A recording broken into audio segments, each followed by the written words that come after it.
This young man with a face full of icy disdain is our protagonist, Ravi's Bindika. Not long ago, he received an assignment from his father. Go to the Hilt clan and bring back proof that the clan is betraying us. However, instead of doing that, the young man sold the entire clan out for salt. The result goes without saying. The general was immediately brought before his father to prepare for a fitting punishment. Inside the great hall, his father bellowed, "Ravis, how dare you do this? You fool, don't you know your place? I told you to bring back evidence of their treason, not to execute them. A Bindika who dares to disrupt the order of the demon realm." With a stern face he declared, "This time you've gone too far." Those reproaches came from Gamud Bindika, the demon king. Though Ravis was bound tight, he couldn't help but shout, "What do you mean? The proof is everywhere this time. You know it too. Those hilts are beyond saving. It's all because of those rusty old geezers kissing hilt butt.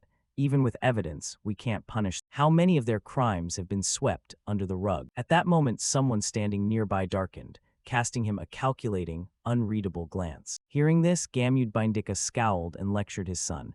"If you want to execute them, there are proper procedures. Your subjective judgment isn't part of the process." But those words didn't reach Ravi's. He sneered with contempt. Procedures, execution, ridiculous. He went into a frenzy, eyes blazing, stubbornly insisting, "Darkness swallows the light. Isn't that the demon realm's survival rule?" Those words instantly made the old man wince, leaving him momentarily speechless. Sensing the silence, Ravi's pressed on, upping the tone. "Father, great demon king, you can't even swallow the obvious darkness before your eyes, yet Bindika is still considered the emperor of the demon realm. You know full well the demon order is being manipulated by the nobles." Gamud Bindika disagreed, sighing slowly. "I didn't expect you to be so short-sighted, truly foolish." Ravi's frenzy did not stop. No sooner had he finished than Ravi's continued. "Bindika can only survive if the Hilt clan is eliminated. They've committed all sorts of crimes to seize the throne. Isn't that why you sent me to investigate? Instead of those cowards hiding behind the hilts and turning a blind eye to order." Once again those words poured out and the old man fell silent, after pondering for a long while. Gamud Bindika blinked before cutting in with a sarcastic tone. "What a waste of effort. Your punishment has been decided by the 12 dark seats." The definitive statement stiffened Ravi's, who repeated, "Punishment." Then he couldn't contain his rage, shouting angrily, "Ravi's, for violating demon law and massacring the Hilt clan, you are exiled to the human realm." At that pronouncement, Ravi's eyes widened as he muttered, "The human realm." Ravi's immediately panicked, stammering, "Father, you can't be serious. Are you for real?" Unmoved, Gamud Bindika straightened and declared firmly, "Ravi's, to atone for your crimes, your powers will be sealed in the human realm. There you will learn the dignity of a Bindika." No sooner had he finished than cries of panic rose up. "No, father. Even if I killed the Hilts, I didn't destroy their soul." But despite his protest, the old man remained adamant. "What else? Carry it out." The screaming didn't stop, despite countless wards set up around them. "Damn it, I won't accept this. Stop it right now. I can't go. I did nothing wrong." Weaving through the crowd, a figure smirked slightly, watching Ravi's scream in agony. Bam grew even more excited, lining in and taunting. "Have a nice trip, disgraced prince." The smile turned craftier. "I'll keep this place very safe." Ravi spat a curse through clenched teeth. "You bastard." No sooner had the words left his mouth than Ravi's screamed in such pain, it seemed to rip the air. Ravi's was sentenced to exile to the human realm under the human realm's law. Ravi's was sentenced to exile to the human realm under the human realm's laws. 1. Be loyal to the life in the imprisoned body. 2. Do not die before the appointed time. 3. Do not kill humans. Violation will result in the soul's destruction. Scene change. A young man suddenly bolted upright with a look of indescribable shock. Young Minyu's mouth hung open as he panted with difficulty. His hands instinctively rose in front of him in bewilderment, his fingertips curling and trembling slightly. Then suddenly he cleared his throat. Moments later, Young Minyu grabbed his head and exclaimed, "Damn, I'm actually in the human realm." He remembered Bam's smug face and snarled in his head, "That dog Bam, how dare he mess with me? When I get back, I'll snap his horns off first. Why does this human body ache all over?" Then Young Minyu slowly swung his legs out of bed, stood up straight, eyes scanning his current body with disdain. "I'm stuck in the weakest body." He turned his head and cursed inwardly, "Those useless damned hilts. Even breathing is a struggle. Isn't there any sulfur around here?" At that moment, the door creaked open, and a girl's head peered in. Seeing Young Minyu, she cried out, "You." Her eyes instantly welled as Young Minha ran over and threw herself into his arms, moaning, "Thank goodness, I thought you'd never wake up." The sudden contact made him freeze, thinking, "Who is this? family of this body. Before he could finish the thought, another figure appeared. Young Minu's mother clasped her face with both hands and sobbed.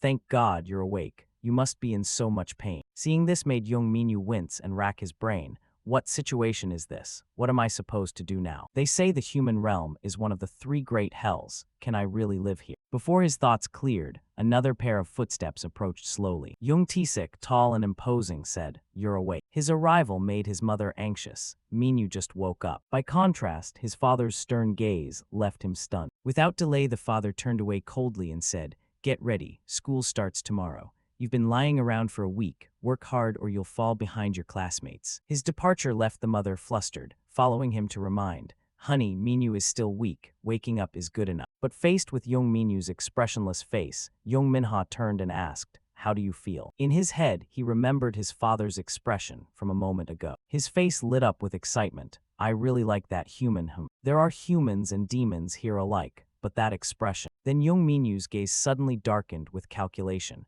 "I unconsciously fancy him. Better be careful until this body's memories fully return." Scene change, the sky is clear. Below it a row of schools murmuring with chatter. "Minu, we're at school. This is a school." His mother dropped him off at the gate, still worried as she reminded him, "If you don't feel well in class, call me, okay?" Watching his back recede, her eyes showed clear anxiety. Meanwhile, Young Minu walked thinking. The last time I went to school in the demon realm was 600 years ago. I never expected at this age I'd have to attend a human school. Hell, literally. Then he abruptly froze. The human realm is hell, isn't it? In the classroom, Young Minu moved to his seat, thoughts racing. Right, humans barely make it past 100 years. Just live quietly so your soul doesn't get ripped apart. I already bought time by wiping out House Hilt. I just need to return and inherit my father's throne. Before the Bindika royal family falls into danger again. But as he was lost in thought, two classmates suddenly approached. "Hey, it's Minu. Long time no see, right?" He heard the tone and turned with little interest. "What is it?" Tiwu bent down, slapping a hand on his shoulder as he added, "Do we charge Minu a fine for being absent, you think?" But his body's earlier reaction left him stunned and terrified. It recoiled on its own. Suddenly, an old memory surged into Young Minu's mind. A strange scowling face appeared, then his own face sneering. Below that, this very body was curling up, trembling with terror. Only then did Young Minu come back to himself, eyes wide. He looked back, mind spinning. So this body was injured because of those dogs. While he was mulling it over, Tiwu suddenly thumped his head, teasing, "What the hell? Why are you acting all scared among friends? You're even more submissive than before. Long time no see. Greet us properly, and hand over that friend group membership fee now." Young Minu hadn't had time to react. His brain could only think, "Don't tell me I'm being mugged." Another image resurfaced of Sincha teaching. "Look up here, this is a human. Study them carefully." Those words set the students buzzing. No horns and so plain looking. Probably smells bad. She didn't correct them but agreed. That's right, humans are very crude. They'll do anything to hide their weaknesses. Besides, they're a foolish species, worshipping both demons and angels. Ravi's at the time chimed in with ridicule. "We should burn those idiots to ashes." Suddenly Sincha cast a dazzling spell, proclaiming loudly, "Exactly, Ravi. If you encounter humans, crush their crudeness." Back in the present, those memories made Young Minu seethe. How dare these pathetic humans touch me? Meanwhile, Tiwu calmly scrolled his phone beside. A reckless hand lunged forward and grabbed his hair. Instantly, he slammed Tiwu's head hard onto the nearby desk. Humans are truly stupid idiots. Seung Hyun, hearing his buddy screaming, "Get off me right now," froze in astonishment. Seeing that, he didn't hesitate to rush over, shouting, "Is this guy's head soft or what?" But when he saw it, Young Minu's eyes suddenly flashed red, leaving him stunned.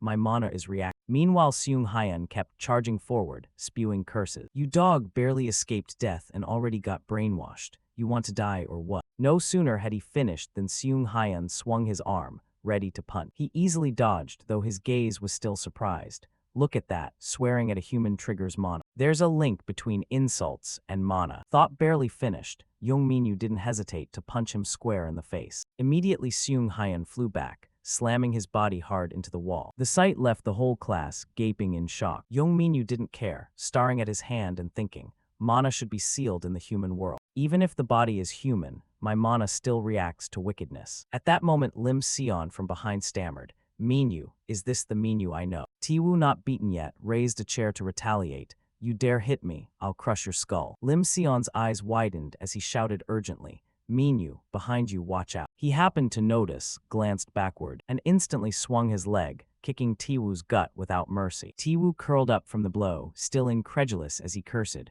"What the hell?" He spat insults at Yongminyu, "You weakling." But before Tiwoo could finish, Yongminyu cut in, "I've heard humans get crude to hide their weaknesses. You think swearing makes you stronger." No sooner had he finished than his leg shot back again, kicking Tiwoo square in the jaw, snapping his head back. Another image flashed in Yongminyu's mind. The origin of the curses humans use comes from my mother. Now Tiwoo lay defeated, sprawled on the ground. The classroom erupted in panic. Chatter flooded the room. Minyu took down Tiwoo and Seung Hyeon. "What's going on? Crazy." Meanwhile, young Minyu stood motionless amid the noise. "And Dad said I just needed to live peacefully like this, and then go back, right?" Suddenly, he turned to the other classmates, standing over there, and said, "Any of you want to insult me? Let's test it." The boys in class saw young Minyu's savage expression and immediately panicked. "Is that really Minyu? Oh my god." Even Lim Sion was stunned, whispering, "Is Minyu that strong?" While the others talked about him, young Minyu slowly stepped forward. His face showed clear worry as he asked, "Young Minyu, are you okay?" But he didn't rush to answer, lips curling slightly as he looked at Lim Sion's bewildered face and thought, "The guy who tried to help me earlier. Turns out he's one of my lackeys." With that sly thought, young Minyu slowly replied, "I'm fine." Scene shifts to evening. A praising voice keeps ringing out, "Seriously, how did you handle both those guys? That was epic." "Minyu, did you just get reincarnated into another world or what?" The joke stopped him cold. "Did I slip up?" Meanwhile, Lim Sion kept teasing, asking, "Is this like a martial arts world, or a game?" Young Minyu didn't answer. He seriously thought, "If my lackeys realize my true identity." Then a memory surfaced. Two figures walked and talked. "Ravis, you're not allowed to kill humans in the mortal world. Doing so really erases a soul. Why not? Cynthia said we should crush those crude humans." Bam looked at him and slowly explained, "She only says that for show. We mustn't take human death lightly. We are the gods who govern human death." But Ravis just glanced at him and asked, "Aren't humans already bent on killing each other?" Hearing that, Bam turned away, voice full of agreement. "That's why they're foolish, and that's why we exist." He couldn't take his eyes off the guy, and let out an involuntary sigh of boredom. They stood up high, looking out at the distant scene as their talk continued. "Killing leads to soul destruction. Why care? I'm a death demon. Why would I go to the human world?" Back in Young Minyu's reality, he looked up at the sky and muttered, "If I can't kill people, how am I supposed to shut them up?" While he was still puzzled, Lim Sion beside him suddenly bowed his head and murmured, "If reincarnation's real, that'd be great. I wish I could wake up in another world." The softer tone made him instantly recognize the stench of utter misery coming off this kid. Lim Sion walked with his head down, continuing, "I know reincarnation sounds dumb, right? I know better than anyone how much you've endured before hitting your breaking point." But contrary to that mournful act, Young Minyu felt pleased. He thought, "Good, he still doesn't know." Suddenly the boy's face cracked into a small smile as he slowly praised, "You were so cool just now, Minyu." But that compliment stabbed his ear. He sneered inwardly, getting praise from a mediocre human. Cut to another scene in a high-rise apartment building. Young Minyu sat on the bed, thoughts racing. "When humans cursed me, my mana definitely activated. Demons trapped in human bodies shouldn't be able to use magic." He looked at his hands, puzzled. What's going on here? Young Minyu's gaze froze for a long moment. Then a smile slipped across his lips as he thought to himself, "Just as I suspected." His face immediately flushed as he fell into vanity. Ravi's has no limits. But before he could get too cocky, he suddenly winced. It hurt for no reason. Young Minyu grabbed his left arm, and his whole body trembled involuntarily. As light filtered into the room, he lay curled on the bed, clearly struggling. "This limp human body can't handle my power. Now everything hurts." His face twisted in discomfort as he thought, "One day as a human, and I'm already suffering like this." Suddenly, Young Minyu's eyes widened in pain before he muttered irritably, "How am I supposed to sleep hurting like this?" That's what he said, but somehow he found himself snoring loudly before he knew it. Time passed on, from night to morning to afternoon. The location stayed the same, the school, nothing unfamiliar. Young Minyu and Lim Sion walked side by side after class, and he kept gushing again. "It's been ages since we've had a peaceful day at school. Thanks, Minyu. Because of you no one bothers us anymore." Contrary to that sweetness, he wore a sour face and said, "Whatever, I just want to smash them all. I want to try out my strength." While they were still walking, a voice called his name, Young Minyu. They reflexively turned their heads slowly to look. In front of them stood Tiwoo beside a tall guy, chest puffed up as he sneered, "You're the one who hit my brother, right? I've been backing you up for so long, and this is how you repay me." Those words made Lim Sion, beside him, break into nervous sweat drop. Beyond imagination, Young Minyu suddenly brightened, and the kid gaped in shock. More insults. "Yeah, bring him." Seeing that, he started turning while saying, "Come with me." In some hidden corner of the school, a voice rang out, "Tiwu, I told you." He patted his head mockingly and jeered, "Don't get beaten up. Don't let this weakling beat you, huh?" The kid stammered, "I'm sorry." No sooner had he finished than the guy turned to him and asked in a raised voice, "Young Minyu, what am I gonna do with you?" His face suddenly leaned close to his, snarling, "If I let you go, how will my brother intimidate the guys under?" Then he pointed at his forehead and added, "Did your mother teach you to beat up other people's good kids or what?" But Young Minyu remained calm as he replied slowly, "Exactly that." That blunt answer made Tiwu's brother blurt out in surprise, "This brat." Suddenly he raised his hand, readying a blow. "What?" laughed. The arm shot forward so fast, it was just inches from Young Minyu. But before it could touch him, Minyu grabbed it neatly, musing with glee, "Insulting someone's mother is still the best fuel." Then he didn't let go and squeezed his wrist hard. The pressure forced him to scream in terror, "What the fuck is this?" Young Minyu didn't answer. He swung his arm and thought, "O noble mother of mine, who endowed human tongues with venom." Instantly, he landed another blow on the guy's face, sending him flying backward. After that, a barrage of punches was unleashed, each one aimed straight at him. The violence struck only the body, but the insults could gnaw away at the soul. These petty creatures desperately called his name. Tiwu, standing in the back, got fired up and screamed, "Boss, that dog." Even Lim Sion nearby got a massive shock from Young Minyu's display. Meanwhile, the beaten guy, bruised and battered, could only turn to call his lackeys. "What are you standing there for? Grab him, quick." He instantly caught on to the plan and assessed slowly, "Planning to gang up on me, huh?" His eyes suddenly opened wide, pupils blazing. Even better. In an instant, Young Minyu lunged forward and took down each one in the blink of an eye. "The more wickedness there is, the stronger I become." Nearby, Lim Sion saw it and was so terrified he screamed. That scream nearly echoed deafeningly through the empty school. Only then did the arms slowly drop. Young Minyu looked up and began to breathe evenly. Behind him lay the guys he'd beaten to a pulp. He spread his arms and sighed, "What a rush." A memory flashed through his mind again. Uncle gave people violence while Mom made poisonous words. Violence is great. Violence is supreme. Now I understand why Uncle gave humans this. "Thank you, Uncle." Nearby, Lim Sion slowly approached and softly called Minyu. But from afar, a blazing red beam was heading straight for Young Minyu. In a small cave sat a mouse. Its red eyes glowed strangely. And in fact, those eyes had replayed the whole scene. "As you can see, your order has been carried out." That image was projected on another screen as a voice rang out, "My dear Ravis." A foot crushed the head of the blue demon beneath it. In front was Bamb, grinning with delight. "Looks like he loves Uncle's gift." Bamb nearby looked at him through the screen and added, "The demon bloodstone carved into the eye instead of the taboo stone. How much longer do you plan to endure it?" Inside the castle, two shadowy figures focused on the image of Young Minyu. That bastard Ravis actually wiped out the entire Hilt clan. Bamb turned and glanced at the man behind him, then said calmly, "Ravis always gets what he wants." Barca lounged in his chair, smirking. Who can possibly rein in that stubborn brat? Still, tossing him straight into the human world without hesitation, Gamud really shows no mercy. The image of Gamud Bindika appeared. Bam stood before a cracked stone basin, voice somber. When dealing with a high-ranking savage, only suppression by force works. That is Grand Demon King Gamud's doc. Barca kept his nonchalant manner, flicking his nails. The human world is where the demon realm banishes the vilest criminals. Ravis won't adapt easily. He hummed happily at the thought of tormenting his nephew to tears. Since when did that kid grow up enough to start causing trouble like this? "Help me, Uncle." What did I just say? Bamb abruptly turned to stare at his master lounging in the chair.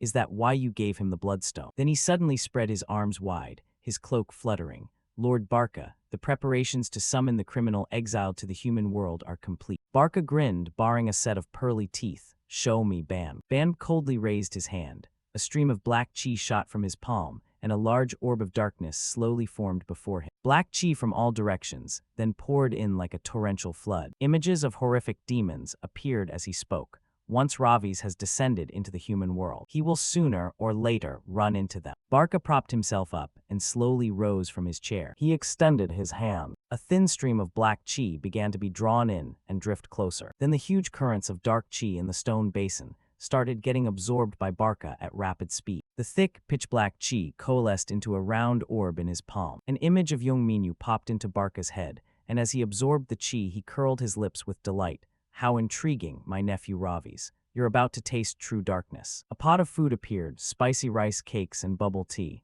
What the hell just happened? Even Tiwu got taken out that easily. Lim Sion's eyes shone with admiration as he looked at the other.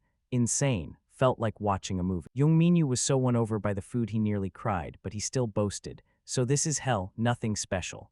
Lim Sion was a bit lost for words as he looked at him. But Minyu, are you crying? Minyu shot back. Idiot, that's just sweat coming from my eyes. Lim Sion chided softly. I told you to call out the levels for newcomers. He heard that and chewed while thinking. A demon who ran away from hell doesn't deserve the name. The phone on the table suddenly rang violently, grabbing Lim Sion's attention. On the screen, an incoming call displayed. Mobile phone, Jin Yihe. Seeing it, his face went a bit pale with fear. Young Minyu, mouth full and cheeks puffed, asked, What is it? Why aren't you answering? Lim Sion bowed his head slightly and hurriedly said, Minyu, I just got an urgent call. He stood up, awkwardly smiling, grabbed his bag and said to the still-eating Minyu, I'll go ahead, enjoy your meal. Lim Sion left under Young Minyu's displeased, sullen gaze. His hand trembled as if something had frightened it. He ate while glancing at Lim Sion walking. Dusk had fallen in a quiet little alley. An old warehouse appeared, its outer door shut tight as if unused for ages. A tattoo needle slowly lowered. Jin Yihe was trying to tattoo the man on the bed, making him scream in pain. Ah, Jin Yihe said, don't move or it'll hurt. Horrifying photos of men in agony were plastered all over the walls. See, serves you right for not repaying your debt on time and making me do extra work because of you. Jin Yihe looked down at the man's face, drained of strength, as if admiring his own masterpiece, and cheerfully said, All right, it's done. The man's eyes rolled back like they might pop out, his face a portrait of indescribable torment. You do this well, huh, proud of yourself. A voice called from behind, making her glance over. Ms. Jin Yihe, we brought him here. Lim Sion was brought in by a tall man holding his shoulder. He looked at Jin Yihe and trembled as he called, Yihe. Jin Yihe turned gracefully at the sight of Lim Sion and smiled. What's up? Why are you late? Come closer and look. The surgical lamp blazed down bright. Lim Sion's face was pinched tight as he gritted his teeth and tried to resist. Open your eyes wide and look closely. Jin Yihe forced him to stare at the horrified face of the man below. What do you think this means? The words on the man's forehead appeared crystal clear. Do in, meaning petty thief. Jin Yihe leaned close to Lim Sion's terrified face and whispered, This guy's being punished for not paying his debt. Her voice suddenly turned eerie, her face taking on a hint of madness that made Lim Sion tremble uncontrollably. And you, Lim Sion, how's our promise coming along? He stammered, trembling, that. Lim Sion's eyes widened in terror. Lately, there have just been continuous mistakes. A crisp slap rang out. She hit him so hard his face flushed and he clutched his cheek, collapsing to the floor. You think this is a joke, huh? Jin Yihe lifted the tattoo needle in her hand to inspect it, while two burly guys dragged Lim Sion up, making him scream in terror. Why won't it ever clear up? Lim Sion writhed in pain, trying to break free from the two men's grip. Jin Yihe put on a crazed, thirsty expression and lifted Lim Sion's arm. Or should I just carve it right onto the back of your hand so you never forget? Hearing that, he started sobbing, resisting more violently, begging desperately. No. Jin Yihe spoke softly. Listen carefully, Lim Sion. She slowly withdrew the needle, dropping to one knee to look him dead in the eye. This is your last chance I'm giving you. Do exactly as I said. Jin Yihe gripped his hair, lined in and threatened in a low voice. And make sure everything's ready. Can I really pull this off? The sky was wrapped in a silent black, with twinkling stars scattered across it. Lim Sion sat alone in front of his computer. His hands clenched so tight they trembled. But if I don't do this, Lim Sion slowly wrapped one hand around the other that wouldn't stop shaking. He bit his lips, thinking, then Jin Yihe will. Lim Sion remained sitting silently before the brightly lit monitor. Cut to outside a high-rise apartment building. Young Minyu was grinding his teeth in agony on the bed. My stomach. Is this what it feels like to be unable to handle spice? Sweat poured off his face like a shower, his teeth clenched as if they'd shatter, his stomach burning, his whole body about to break. Just a little fighting, and my shoulder feels dislocated already. Young Minyu grabbed and tore off his shirt, throwing it aside. This pitiful, weak body. He madly did push-ups, hopping to dull the pain, telling himself, I Ravi's Bindika absolutely cannot be defeated by something like this. Then Young Minyu ground his teeth and did sit-ups like crazy. I'll rebuild this trash of a body at any cost. His eyes rolled white. He screamed with fierce determination. No pain will make me give in. The early sunlight hit the clouds, creating a breathtaking scene. Outside the grounds of a high school, in the hallway, Lim Sion stood quietly, head bowed, staring at what he held in his hands. In his hand now was a hilariously outdated phone. Lim Sion worriedly looked at it and tightened his grip. This app. His eyes filled with dread, too dangerous. The gloomy image of Jin Yihe flashed up again. Make sure everything's ready. Lim Sion bowed his head and clutched it tightly in his hand. He squeezed his eyes shut and clenched his teeth in embarrassment. What am I supposed to do? A hand suddenly landed on Lim Sion's shoulder, making him jump and cry out. Hey, Sion. Young Minyu cast a cold glance down at the guy below. What's wrong with you? Why the jump? Lim Sion glanced at him, and an idea flickered through his head. Maybe I should ask Minyu for help. Young Minyu's stare remained icy as he kept looking at. Lim Sion ground his teeth and dismissed the thought. No. He suddenly thought of Jin Yihe and her crew. Even Minyu would be in danger if he got tangled with Jin Yi. Lim Sion kept his head down, teeth clenched, unaware that Young Minyu beside him looked at him full of confusion. I can't let Minyu get involved. A long strand of hair suddenly swept by, making Young Minyu flinch. Wait, that smell. A girl slipped and plunged face first in front of the two of them. I've smelled this before. Seeing that, Lim Sion shouted, Seunjai. He rushed to the girl's side. What's wrong? Are you okay? Wake up. Lim Sion hurriedly flipped her over. Where are you hurt? Seunjai's face had gone pale, and she wore a crazed smile as if she'd lost consciousness. Seeing that, Lim Sion was instantly frightened and backed away. One of Young Minyu's eyes suddenly turned red. Evil Chi, why is it inside a human body? A man came running over in a panic from afar. Seunjai, what's happening? The teacher hurriedly scooped Seunjai up and worriedly said, Wake up, I'll take you to the nurse. That strand of hair swept by once more, making Young Minyu startle again. On Seunjai's trembling arm, a jet-black sigil appeared. That mark, he gasped, eyes wide with shock. The hilt clan symbol has appeared on a human. Young Minyu's red pupil shifted, tracking the departing figure. I need to confirm this. Night fell again at the city's main hospital. A pair of long, hurried legs strode down the quiet corridor, making the person seated look up in alarm. Seeing the man reach for the patient room door, the nearby female guard quickly intervened. Wait. She looked at the hooded young man before her and politely asked, Are you a friend of Seunjai? She's resting and visitors aren't allowed. The young man immediately turned to face her, leaving her stunned. Young Minyu activated his magic, one eye glowing red, his voice carrying an irresistible pull, drift into oblivion. The guard was instantly invaded by the magic and froze. Her eyes rolled wide, the whites tinged red from the mind control. The female guard slowly sat back down in her original spot. She stared blankly ahead, ignoring Young Minyu as he reached for the door. He eased the door open and glanced at the guard. My magic's faint, but at this level it's usable, just temporary though. Young Minyu stepped into the room and with a click shut the door behind him. Seunjai sat on the bed and startled as she glanced at. She snapped, displeased, as Young Minyu calmly stepped closer. What? Who are you? He didn't answer her, instead asking coldly, Then who exactly are you? Seunjai glared at Young Minyu with obvious irritation. What? Why did you barge in like that? Suddenly his hand snatched her arm hard. Seunjai yelped in pain. Ow, let go. Young Minyu said nothing, just cast a gloomy glance down at Seun. He gripped her wrist and lifted it up, revealing the sigil on her arm. Why does a mere human bear the Hilt clan symbol? Seunjai frowned in annoyance. What the hell are you talking about? Young Minyu lost patience, glaring warningly. Speak the truth if you don't want worse consequences. His red pupil glowed in the dark. What is your true identity? Seunjai was terrified to the bone, eyes wide, cold sweat streaming down her face. Seunjai trembled as she glanced at the demonic silhouette behind Young Minyu, a demon. Her whole body shook as she looked at the man before her and stammered. Young Minyu, impatient, widened his eyes threateningly. Now she was a soggy mess of tears and snot, answering him. I really don't know anything. Yehi. The scheming face of Jin Yihe flashed into her mind again. She told me to get this tattoo to join their gang, and said she'd give me diet pills too. Young Minyu glanced at the trembling girl and thought to himself, there's a very faint scent coming from her. His red pupil turned icy cold. Definitely the scent I've smelled in the demon realm. The torch on the wall had somehow been blown out long ago. Ravi's and two shadows silently walked down an endless corridor. One of them suddenly spoke. Are you going to lead the way? Bam nervously glanced around. That area's off limits. Ravi's displeased turned to look at Bam, making him jump and quickly shut his mouth. He looked at him and gave a contemptuous smile. Coward Bam. Bam heard that and trembled with anger, but couldn't retort and swallowed his rage. He suddenly shouted, I'm not afraid, I just don't want to get punished. Ravi's replied calmly, then go ahead. Bam looked at the arrogant youth before him and reluctantly said, I don't want to. With your personality, if I leave you alone, you'll stir up trouble. He nervously glanced around. How much farther do we have to go? The two finally reached a pitch-black entrance. Bam glanced around and suddenly asked,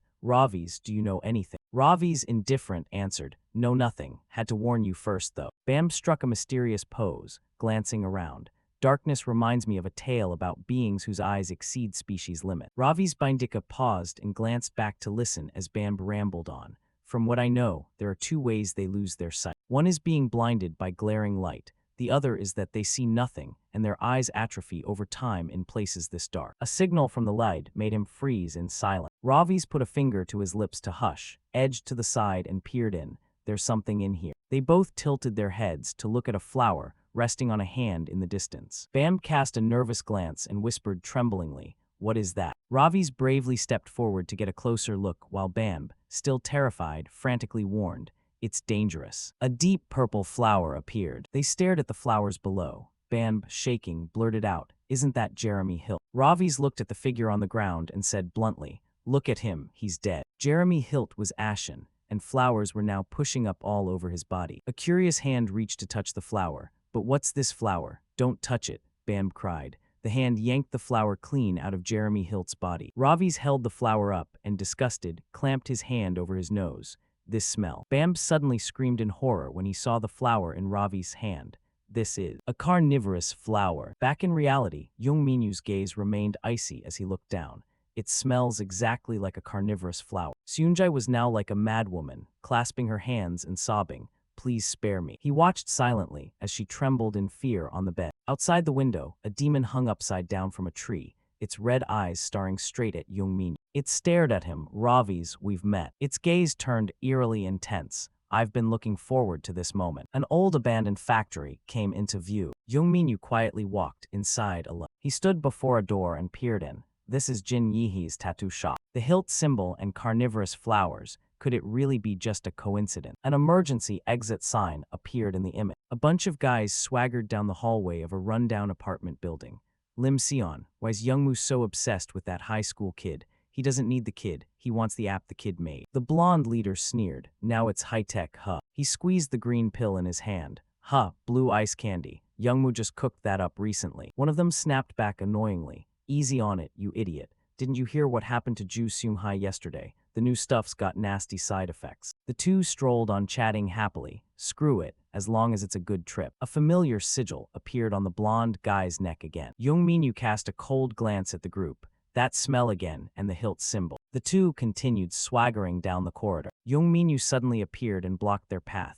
You guys get those tattoos at Jin Yihee's too. The blonde, seeing him, swaggered forward. Huh, who the hell are you? He stepped up to Young Minyu and taunted.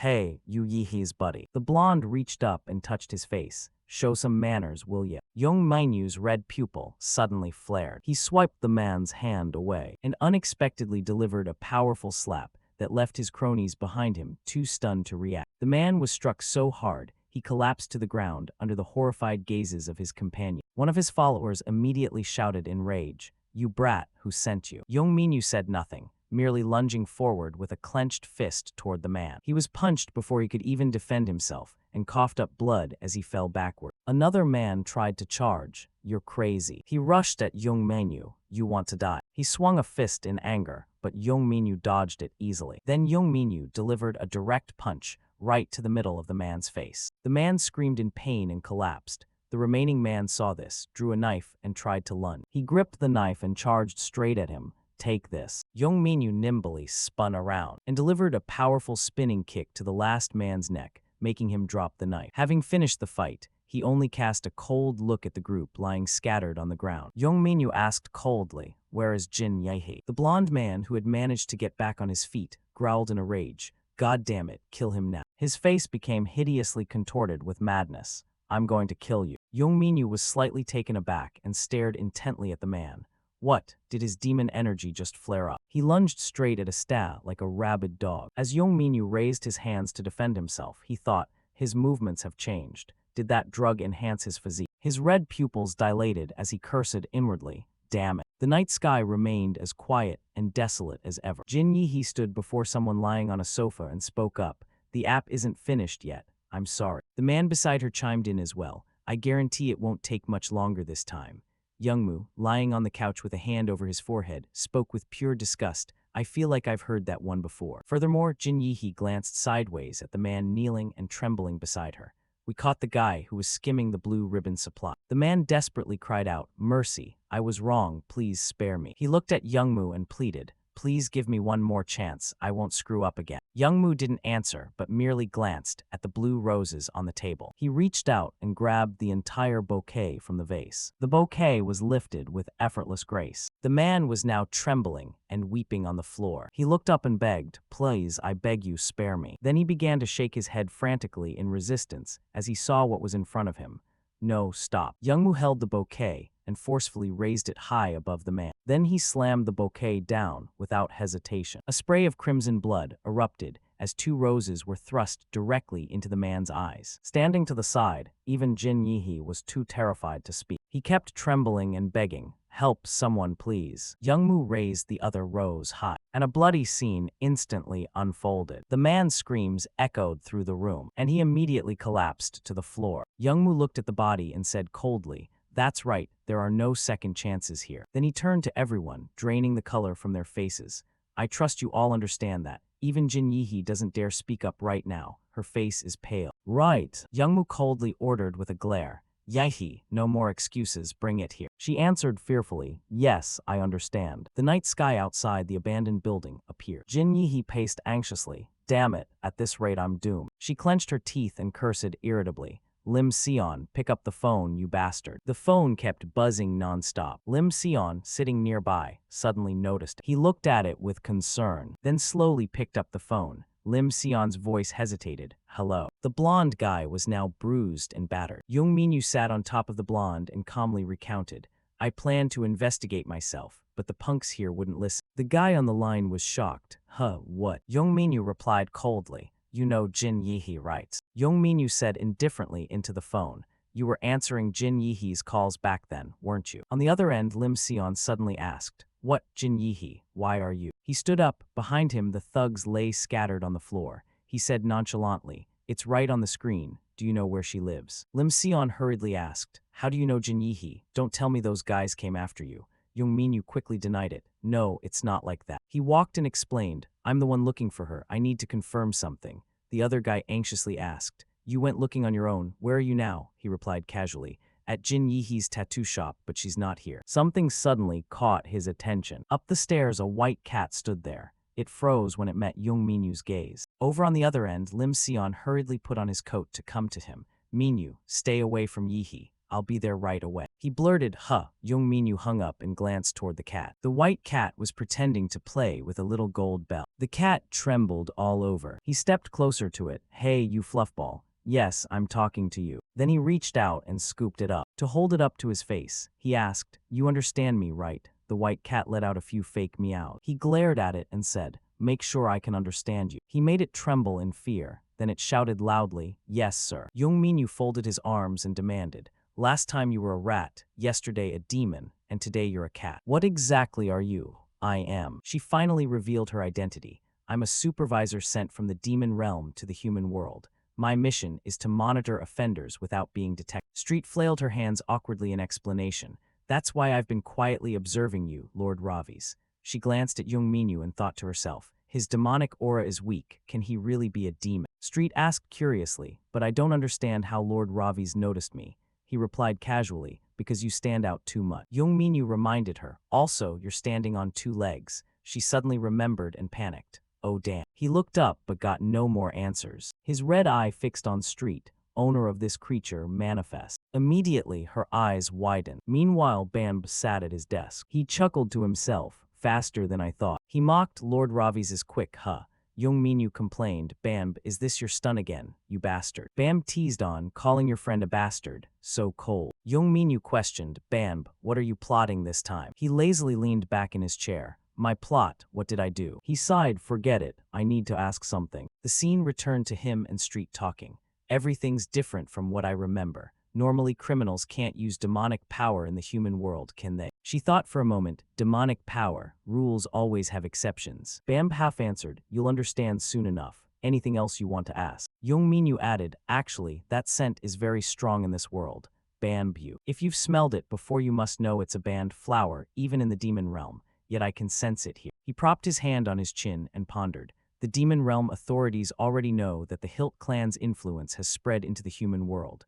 They're spies, so you can't say they've been completely eradicated. Young Minyu looked up and added, so it's really the Hilt clan. You mean remnants of them are in the human world? Bam smoothed his hair. Ravi's. He explained the human world isn't what it used to be. It's a playground for all kinds of schemes. Bam clasped his hands. This actually makes things easier. You're already there, why not take the chance to wipe them out? He was stunned. What, wipe them out? What the hell are you talking about? Young Minyu pressed. Hey Bam, spell it out. What else is going on? Suddenly the cat meowed, meow meow again. He glared at the cat with annoyance and muttered, damn it. Night fell. Somewhere in the city. Jin Yihe angrily stared at her phone. He's not picking up. Time's running out. She shouted in anger, that bastard Lim Sion. Has he lost his mind? Not even answering his phone. Jin Yihe kept tapping her phone. So annoying. She hissed at Lim Sion, you're dead meat. Xiang Jun was at the internet cafe when he got a call. What's up with Jin Yihe? The woman on the other end barked. Xiang Jun, get to the office now. Jin Yihe clenched her fist in anger.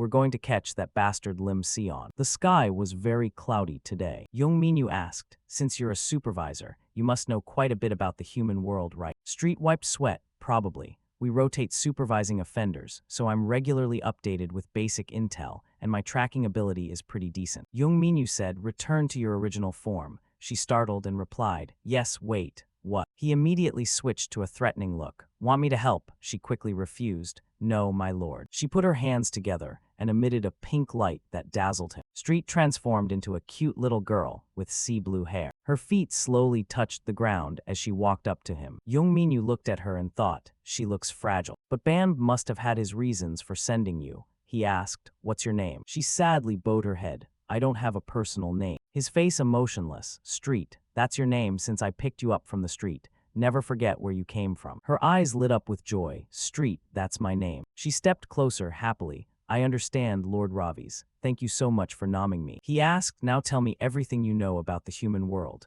Street obediently replied, yes, my lord. Outside the city, Lim Sion ran down the street, drenched in sweat. Minyu's in danger. I should have refused to come, he thought. He remembered holding a flower and a trophy. He thought to himself, I can't believe I actually won. Suddenly someone called Lim Sion's name. It was Jin Yihe. He was standing among the thugs. Jin Yihe added, you're the developer who won the prize, right? I heard the reward was only 50 million. Jin Yihe squinted. Now you're a valuable asset. Toss him into the van. Lim Sion's face was full of panic. His screams echoed and the flower fell from his hand. Lim Sion was thrown into the vehicle, guarded by a few men outside. Young Mu, sitting in the back, said, what's there to be scared of? This is a business deal. Look to your left. Next to him was a suitcase stuffed with 50 million in cash. Hand over the app you made to us. Despite being terrified, he protested, I didn't make this to sell. Young Mu stared out the van window without a word. After a moment, he said, that's just your delusion. Lim Sion trembled, sweat pouring nonstop. Back in the present, he was sprinting down the road. In his head, he thought, I have to get there fast. Can't let him meet Jin Yihe. Suddenly, he bumped into someone. Lim Sion panicked. I'm sorry. Suddenly, his eyes flew open. Xiang Jun slipped his hand into his pocket.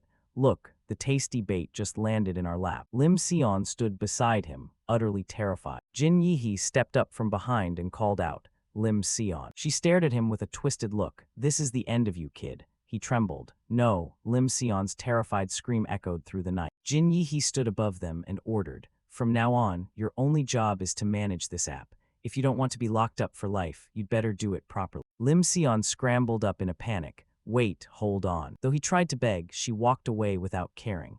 We'll be monitoring your every move from outside, so don't even try anything stupid. Lim Sion slumped to the ground, watching the door close. No. He ground his teeth and squeezed his eyes shut. It's all over. Xiang Jun crossed his arms outside the door, peering in with a skeptical tone. That guy really a developer. He looks so green. The woman beside him, half disbelieving, relayed. They said if we want to distribute Dai Bang Zan, we need it. The man asked casually. The app's called I'm Here. How does that even relate to distribution? Lim Sion was slapped on the head by the guards for not cooperating. He whimpered like he wanted to cry but dared not, only obediently complied while the others gossiped. Even the name sounds trashy. On the screen, the app interface appeared, showing icons for male and female. From a distance, Youngmoo walked over to check. Everything ready. He peered through the clear glass, watching inside. What Lim Sion made is the core of the Dai Bang Zan project. With the buyer's data in our hands, we can manipulate the market however we want. Their eyes gleamed with greed. He summarized the app's power. The real-time location sharing feature in I'm Here will be our main weapon to expand the business. Seong Jun folded his arms and beamed. So we're finally starting to sell Dai Bang Zan, boss. Youngmoo lowered his gaze to his hands. He toyed with the green candy and answered in a low voice. Yeah, Dai Bang Zan. He sneered and pictured the future. Time to show the whole world. Soon the school started buzzing. Hey, Choi Yuri signed up. Add me as a friend. What's this? A student held up the app screen. Accept a friend request and get refunded 30,000. At the sight of money, the girl's eyes lit up. Everyone got excited, ignoring the risks. Oh my god, really? Add 3 friends and you get 100,000. Crazy. I want in, I want in. Park Hymin, hurry up and add me too. Some hesitated. What exactly is this for? But were met with impatience. Do as you're told. Come on, the 3 of you gather and check it out. There's a sign-up event too. On the screen were lines aimed at teenage girls. Weight loss product. I'm Here Dai Bang Zan sign-up event. Register to receive the Dai Bang Zan weight loss product for free. This supplement is certified by the Food and Drug Safety Authority. Dai Bang Zan, even the name sounds fancy. Oh my. On the other side, Jin Yihe couldn't believe it. What is this? The user count shot up in a single day. She looked at her phone and laughed with glee. This is insane. Seong Jun, seeing that, pulled out his own to check. That's our boss, Youngmoo. Youngmoo was basking in joy when Jin Yihe suddenly snapped up, annoyed. So you still haven't caught the bastard who wrecked my shop? The cleanup crew cautiously reported back. Actually, I checked the cameras, but she pursed her lips, doubting them. How could a falling demon have demons there? So they went to the security room. Look at this. On the screen was a chubby demon right on camera. That thing is staring straight at the camera. Jin Yihe irritably asked, what about the other cameras? The embarrassed staff switched to the other feeds. First crows, then rats plastered themselves over the screens, driving her nuts. Damn rats. Jin Yihe frowned and shouted, what the hell is this? Suddenly Seong Jun's phone buzzed. He opened it to a message and called out, Yihe. She turned annoyed. What? His words made Jin Yihe pause, forgetting her earlier anger. Let's go. I heard a batch of Dai Bang Zan just arrived. The evening sun dipped down. Yong Minyu stared blankly at the ground. He helplessly asked her, Hey, Street, what are you doing over there? She hastily turned human and explained, Lord Ravi's, I've put on a bit of weight lately. He ignored that and cut to the chase. Where's the investigation I assigned yesterday? Street excitedly poured out. It wasn't easy, but I finally traced it. Young Minyu, used to this, replied nonchalantly, oh yeah. At that moment, he had just knocked out a guy who was hiding Dai Bang Zan pills on him. Young Minyu bent down to pick one up. He carefully held it to his nose and sniffed. Knew it. Smells like the real flower. Then he looked down at the blonde guy with a busted nose. So they've been using this to awaken. Young Minyu frowned, thinking, but you can't cultivate the real flower without a host. How did they get a species that's been wiped out even in the demon realm? Street babbled the findings she dug up. The candy you told me to investigate is called Dai Bang Zan. It's spreading in the human world under forms like weight loss pills and supplements. He continued, what about the ingredients? She watched his face anxiously, then cautiously reported, because Dai Bang Zan is produced with extreme secrecy, it's very difficult to trace the source of the ingredient. Young Minyu's face twisted in anger as he looked at her. What? So you haven't investigated anything useful at all? Street was so terrified she didn't dare move. It's not like that. She explained tearfully, the finished products are being distributed at a staggering speed and in massive quantities. We just need to follow the dense traces of demon energy to find the production site. He stepped forward and poked her forehead, questioning her. Then you should have been there ages ago, shouldn't you? Street didn't dare argue, only stating the truth. That's because Lord Bamb told me to stay with Ravi's. Hearing that name made him frown in annoyance. What, Bamb? Are you reporting everything to him? She clutched her reddened forehead and stammered a plea. I'm sorry, Lord Ravi's. I'm just a lowly creature forced to obey both of you. Young Minyu put his hands in his pockets and asked seriously, Street, choose right now. Me or Bamb, who is your true master? She stammered with tears in her eyes. I. At this moment, he looked exactly like a demon inviting her to his side.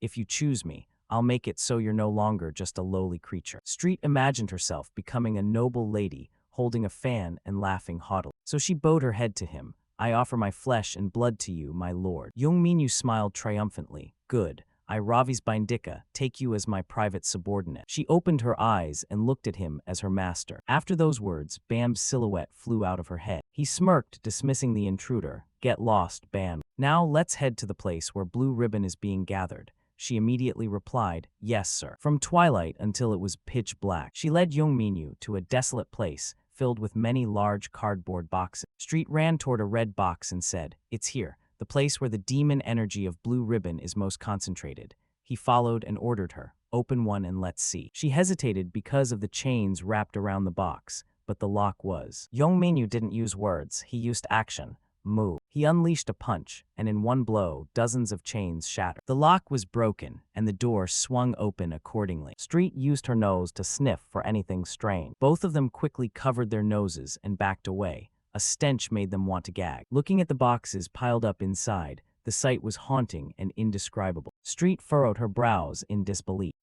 All of this is Blue Ribbon. Even the protagonist's expression became extremely grim upon witnessing this. Barca's laughter echoed across the entire mountain. He delivered a relentless barrage of punches and kicks to Ravi's while taunting. All you can do is hold up your arms and defend. My dear, arrogant nephew Ravi's, you're just as pathetic as ever. His arms were swollen from the beating, yet he couldn't land a single counterblow. At that time, Ravi's was still just a child, so his reckless defiance was only natural. You really are a vulgar, terrifying old man. Barca stepped back, channeling all his strength into this final strike. If you only exist in this world because of your cuteness, then you might as well die. Astaz's eyes widened as he raised his arms to block. The moment the punch connected, his face went pale from the sheer intensity. Despite that, Ravi's refused to surrender and continued to hold his ground. Seeing the boy's unwavering determination, a satisfied smile spread across the man's face. But in the end, Barca still punched him right off the cliff. A blood-curdling scream echoed through the air. Seeing himself plummeting from a height of 1,000 meters, he shouted a curse at the top of his lungs. You damn old man. Barca stood at the edge of the cliff looking down, doubled over in laughter. Is that how you plan to die? Then Barca launched himself off the cliff, following him down. Ravi's hit the ground trembling, in too much pain to even speak, while the man landed as light as a feather, not forgetting to check in, dead yet Ravi's. He pouted in anger, but then something else caught both of their attention. Barca looked into the distance and saw numerous flowers blooming. Man-eater. They're here. Ravi's bolted upright, staring at them with wide eyes. His expression shifted from surprise to creeping terror. When light and darkness were separated, no creature could exist on the opposite side. Yet other entities were born that could not be absorbed by either side. At some point in time, the ancients looked down together at that peculiar object. The first flowers bloomed as they converged. They scratched their heads, wondering how flowers could grow on a human body. Furthermore, the corpses looked as if their very souls had been drained, and their purpose for existing, the thing that devoured fallen angels and corrupt demons, was to destroy the world. These flowers looked beautiful on the outside, but their true nature was terrifying enough to make one shudder. Uncle and nephew stood before the roaring fire. Barca folded his arms and smiled, while Ravi stared ahead with a grim expression. Young Minyu covered his nose and muttered, they should have all been burned back then. Street, standing beside him, agreed, I think so too, Demon King. But why are there so many of them? I wonder how many shipping crates full of these flowers are in here. He turned and asked her, did these flowers grow in the human world from the start? Do you know? Street was startled, having no idea. This is an intermediate place where light and darkness mix. The human world belongs to neither side and can be traveled through from anywhere. He stroked his chin thoughtfully. According to human history, mankind had dealt with them 1,000 years ago, but in reality. Young Minyu narrowed his eyes and glanced behind him. If they're appearing in both worlds simultaneously, then someone has definitely interfered. She frowned and followed his gaze. Indeed, someone. A man switched on a flashlight, the beam hitting them both and causing Street to squint in discomfort. A group approached from the distance. The man with the light pointed aggressively and shouted, where did that voice come from? How dare you come here? Do you know where you are? Then someone recognized Street and hurried to report to Jin Yihe. Damn it, Yihe, it's that bitch, the one who came to the tattoo shop. She also recognized the leader and pointed her out to Young Minyu. That's Yihe, Lord Ravi's. Jin Yihe furrowed her brows and interrogated them loudly. How dare you trash my shop? And how the hell did you find this place? He ignored the question about the shop and asked only about the contents of the crates. Jin Yihe, are you the one managing this inventory? The woman spat a curse at him. What's this idiot talking about? And what if I am? Young Minyu asked further, do you know the source material? Jin Yihe burst into laughter at the question. The source material? What, are you trying to steal my trade secrets now? He let out a long sigh of annoyance, even if it's none of my business. His eyes suddenly turned cold and serious. Leaving this alone would be a bit of an eyesore. She reached into her pocket for something, swearing as she did, "You bastard, you know what happens if you cause trouble in front of Youngmu again, right?" She pulled out a handful of blue ribbon pills for her subordinates. "Look at this, a special gift." They stared at the pills with greedy eyes. One of them even asked in disbelief, Are you really giving these to us?" Jin Yihe smirked and ordered, "Shut up and swallow." The space fell silent, filled only with the sound of the four men chewing and swallowing. Young Minyu commanded her, "Street, with your current mana level, you're just a burden. Find a place to hide." She quickly ducked away, understood Demon King. After consuming the pills, those people suddenly transformed into different beings. Their eyes went vacant, and they wore eerie smiles as if wanting to devour him alive. Jin Yihe didn't even have to move. She simply pointed at him and commanded, "Teach this brat a lesson." They moved as fast as lightning, vanishing from the spot where they stood. The ground was littered with candy wrappers. They lunged forward like madmen, believing there was strength in numbers. Young Minyu let out a mocking laugh. Arrogant fools drowned in their own delusions. Not only was he unafraid, but he even provoked them loudly. Bring it on. The mana in this place was incredibly abundant and rich. The brown-haired one lunged first, but Astad dodged it, then quickly crouched and took him down with a single punch. The one lurking behind charged forward with a roar, only for Astad to deliver a kick to his neck so hard he began to foam at the mouth. Another tried to take advantage of a blind spot to play dirty. Little did he know, Young Minyu saw everything. Not only that, his reflexes were incredibly sharp. The man with the knife didn't even have a chance to stab before Astad anticipated his every move. An uppercut sent the man crumbling to the ground. Suddenly, Young Minyu spun around. The brown-haired thug desperately lunged to grab him. Astad gritted his teeth and cursed, "You bastard." The man screamed as his nose was smashed, blood spraying everywhere. Young Minyu was thrown to the ground. The large thug behind him quickly rushed in. He tried to ram Astad with his massive knee, but Astad was faster, bringing his hands together in an absolute defense. Street peeked out from behind a crate, worried. Lord Ravi's, Jin Yihe wore the smile of a victor. The gang, acting as if they'd inhaled a potent drug, unleashed a flurry of punches. Young Minyu could only use his bare hands to defend himself. He gritted his teeth and observed, their physical strength is enormous. Is it because they took more than last time? If that's the case, his gaze shifted to the right and he saw something. He lunged toward a red crate, and they chased right after him. Young Minyu punched straight through a paper bag with his bare hand, pulling out a different purple bag from inside. Before being caught, he spun around and hurled the purple bag away. The four men charging at him were brought to a halt by the billowing dust. They gasped for air in agonizing pain, as if they were dying. He gritted his teeth and muttered to himself,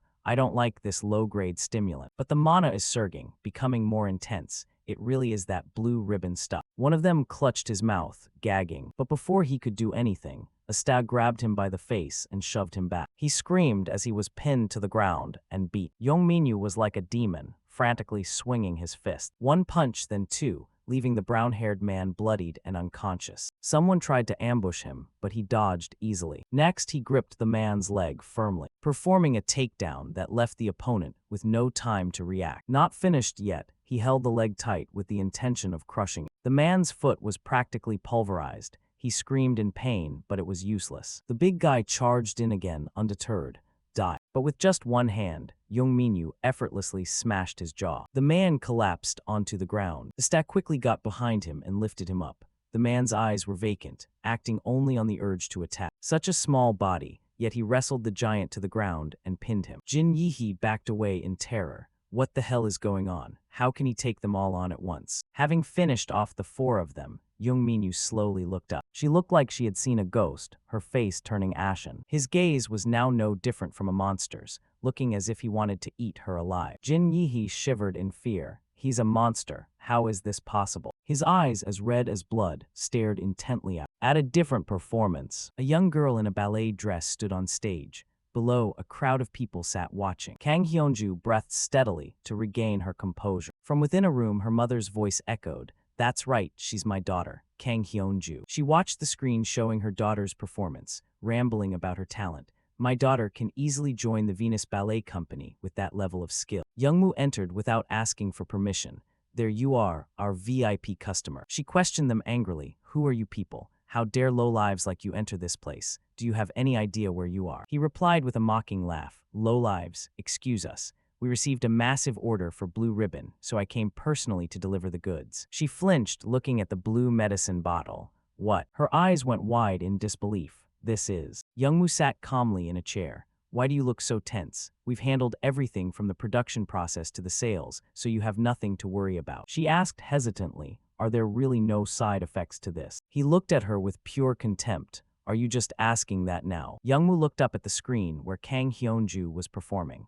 You gave her plenty of doses before sending her onto that stage. At that moment, the girl's eyes suddenly changed. Her gentle dance steps suddenly accelerated into numerous rapid spins. The mother stared in shock. Wait, Yuria. Blood vessels popped all over the girl's eyes, and she began to foam at the mouth, clearly no longer conscious. She tried to lift her fingers, but they were completely stiff. Youngmu feigned surprise. Oh dear, the side effects arrived faster than expected. Just how many pills did you give her? Kang Hyunju was now nothing more than a puppet controlled by the drug.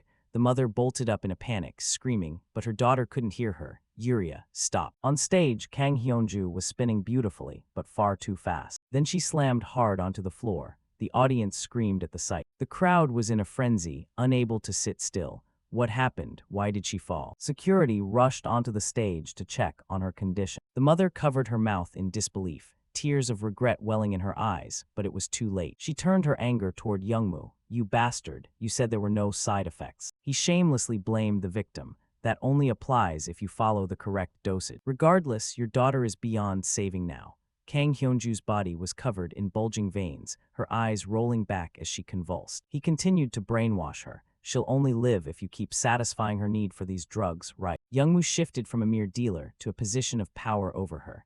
Now she won't be able to live without blue ribbon for the rest of her life, like a true VIP customer of ours. She clutched her head and screamed, trying to escape the responsibility of her own actions.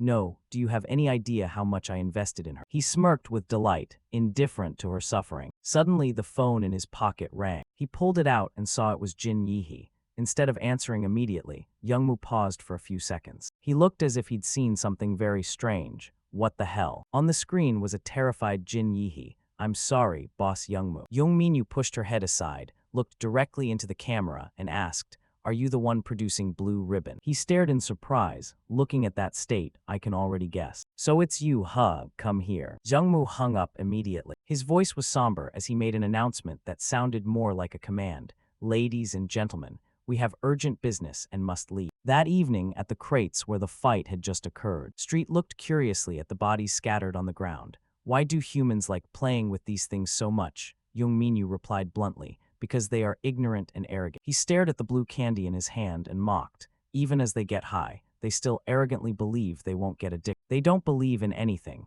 They just desperately cling to these small, temporary pleasures. Street jumped up, pointing behind him. Lord Ravi's over there. Jin Yihe looked as though she'd just met her savior, joy radiating from her face. Youngmu approached with several men in tow. So the incident at the tattoo parlor was your doing as well. He tilted his chin up, asking fearlessly, were you looking for me? Youngminyu gestured indifferently toward the cardboard boxes. I have no interest in a guy like you. Where did you get that supply? He narrowed his eyes at the man, his voice full of suspicion.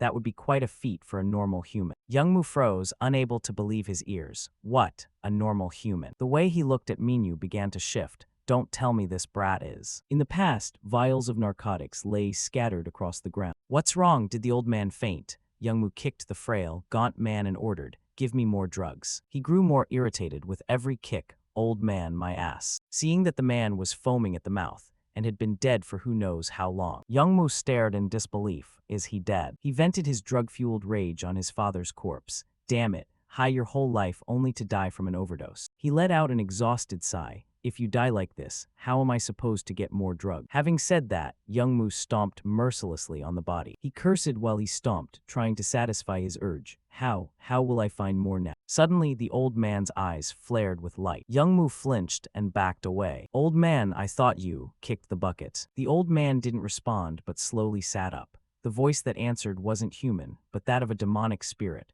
Are you sad that he is dead? Youngmu showed no fear, only staring back as he asked, what the hell are you? It ignored him and continued. If you are sad, I shall return him to you. Youngmu burst into a loud laugh as if he'd heard a joke. Sad. The old geezer is finally gone. Why should I be sad? He screamed in a frenzy. I don't need a piece of trash, father. I just need drugs. Drugs, the phantom replied coldly. Is that so? It held a flower out toward him and commanded, then nourish this man-eater with his body.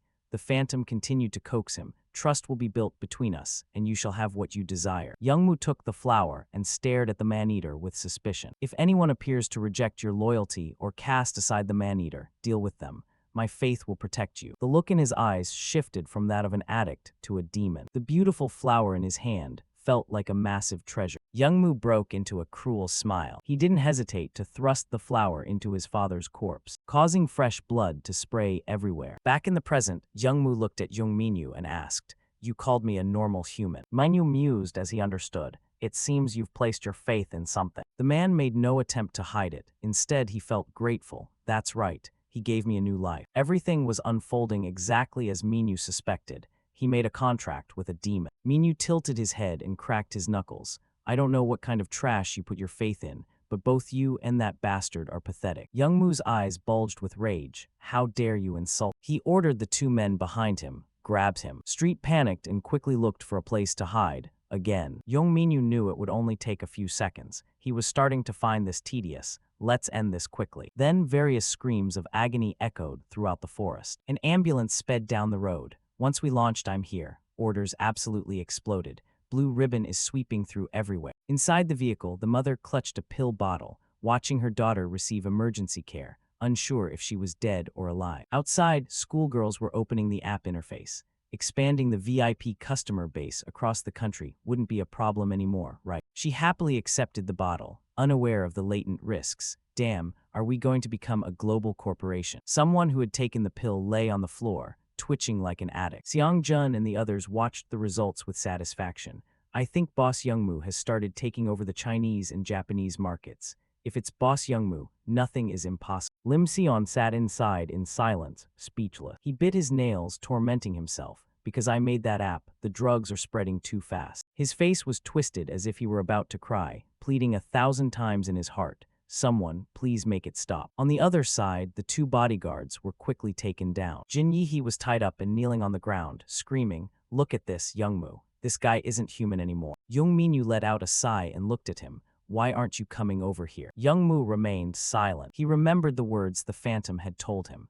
If anyone appears to reject your loyalty or cast aside the man-eater, deal with them. He took 3 candies in his hand. Youngmu threw the drugs into his mouth and chewed voraciously. By your command, Lord Bauer. The girl sitting nearby screamed, Youngmu, I don't think he's just some high school kid. He might be the one making the new drugs. Minyu raised an eyebrow. What new drugs mean? He mused over the thought, then suddenly stiffened when he realized the man was right behind him. He glanced back. Minyu blocked the punch perfectly. Youngmu didn't back down, immediately launching a counterattack. Minyu held up his arms as a shield. He's fast, on a completely different level from those other guys. As if sensing his thoughts, the man sneered, How can you block my punches? Have you received his blessing too? He asserted coldly, He is my god and mine alone. Minyu finally understood. Now I know why there are man-eaters and this disgusting stench.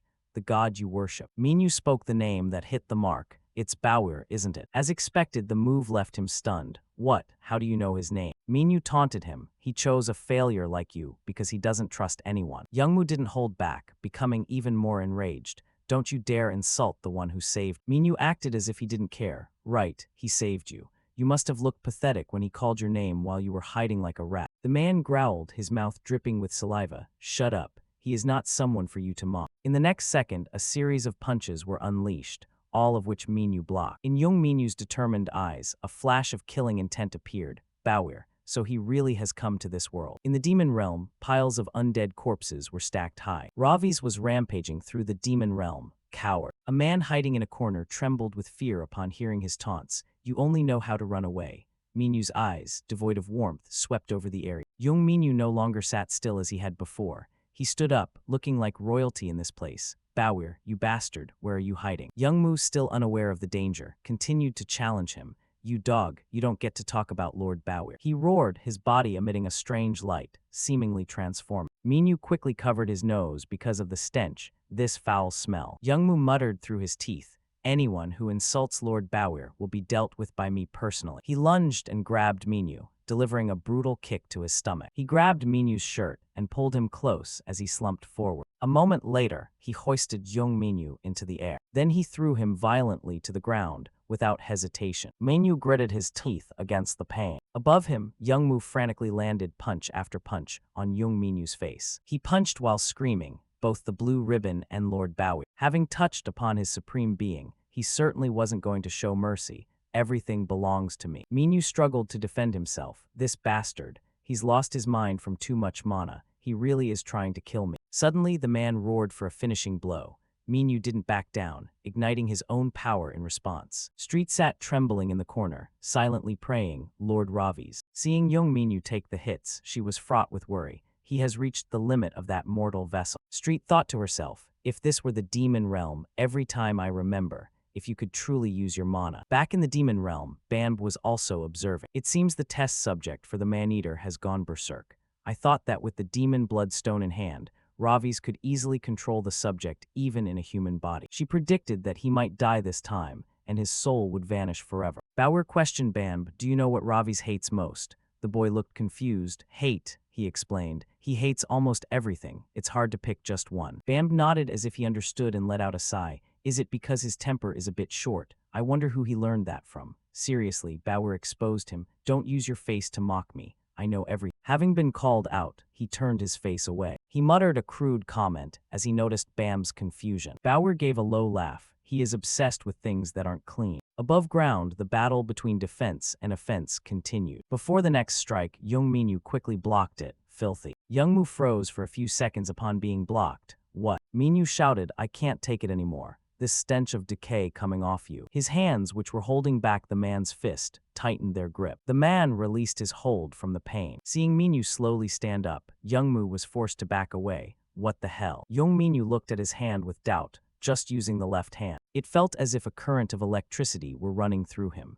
It feels like I'm using the hand of my actual body. Young Minyu looked at him calmly. What can a mere brat do? Without giving the man's body time to recover, he landed another blow. Youngmu fell backward in pain. The girl with him collapsed and stumbled back a few steps. He realized the danger. Who the hell are you? Minyu warned him, stop babbling with that foul mouth of yours. Youngmu took another painful punch to the face. Bamb, watching from below, was dazed, suddenly so strong. Bauer explained, Ravi's that kid. It seems he's dazed by the smell the subject secretes after awakening. His hardened expression was proof enough. It must have been difficult to even get close, because Ravi's hates filth more than anything. He leaned back with a smirk. When fear takes over, his body awakens automatically, allowing him to borrow a small portion of his true power. Bam's voice trembled. You mean he can use his power even in a human body? Bam's eyes went wide as he realized, even with the demon bloodstone, it should be impossible for a sinner's body to use demon realm power. Bauer had noticed from the start, Ravi's is no ordinary person. He asserted confidently, no matter what anyone says, Ravi's is my heir. On this side, Youngmu had been beaten to a pulp. Young Minyu approached aggressively and cautioned him, you fool, consider yourself lucky. He looked at him and coldly declared, I will sentence you to death with this body. Youngmu was pushed to a weak position. Impossible. Why am I? Are you receiving Lord Bauer's blessing? He fumbled around, looking behind him in confusion. A faint smile crossed his face. That's right, Lord Bauer's blue ribbon is. Just as he was about to strike, Young Minyu caught him. Don't try anything. He took a stance. I'll end this, but I won't kill you. He dug his feet into the ground for momentum, then charged forward without hesitation. The man opened his eyes, as if accepting the outcome. It was a direct punch to the face that couldn't be blocked. Young Minyu gripped his own hand, then released it. His body was gradually changing, seemingly becoming one with the wall. Young Minyu reached into his clothes, pulled out a handkerchief, and wiped the remaining traces from his face. The smell had finally faded a bit. Scene changed to Lim Sion's location. A thought flashed through his mind as he saw the data running on the screen. No, I can't. Lim Sion stared at the computer screen, sweat pouring off him. This isn't what I wanted. A scene of him sitting alone at school appeared.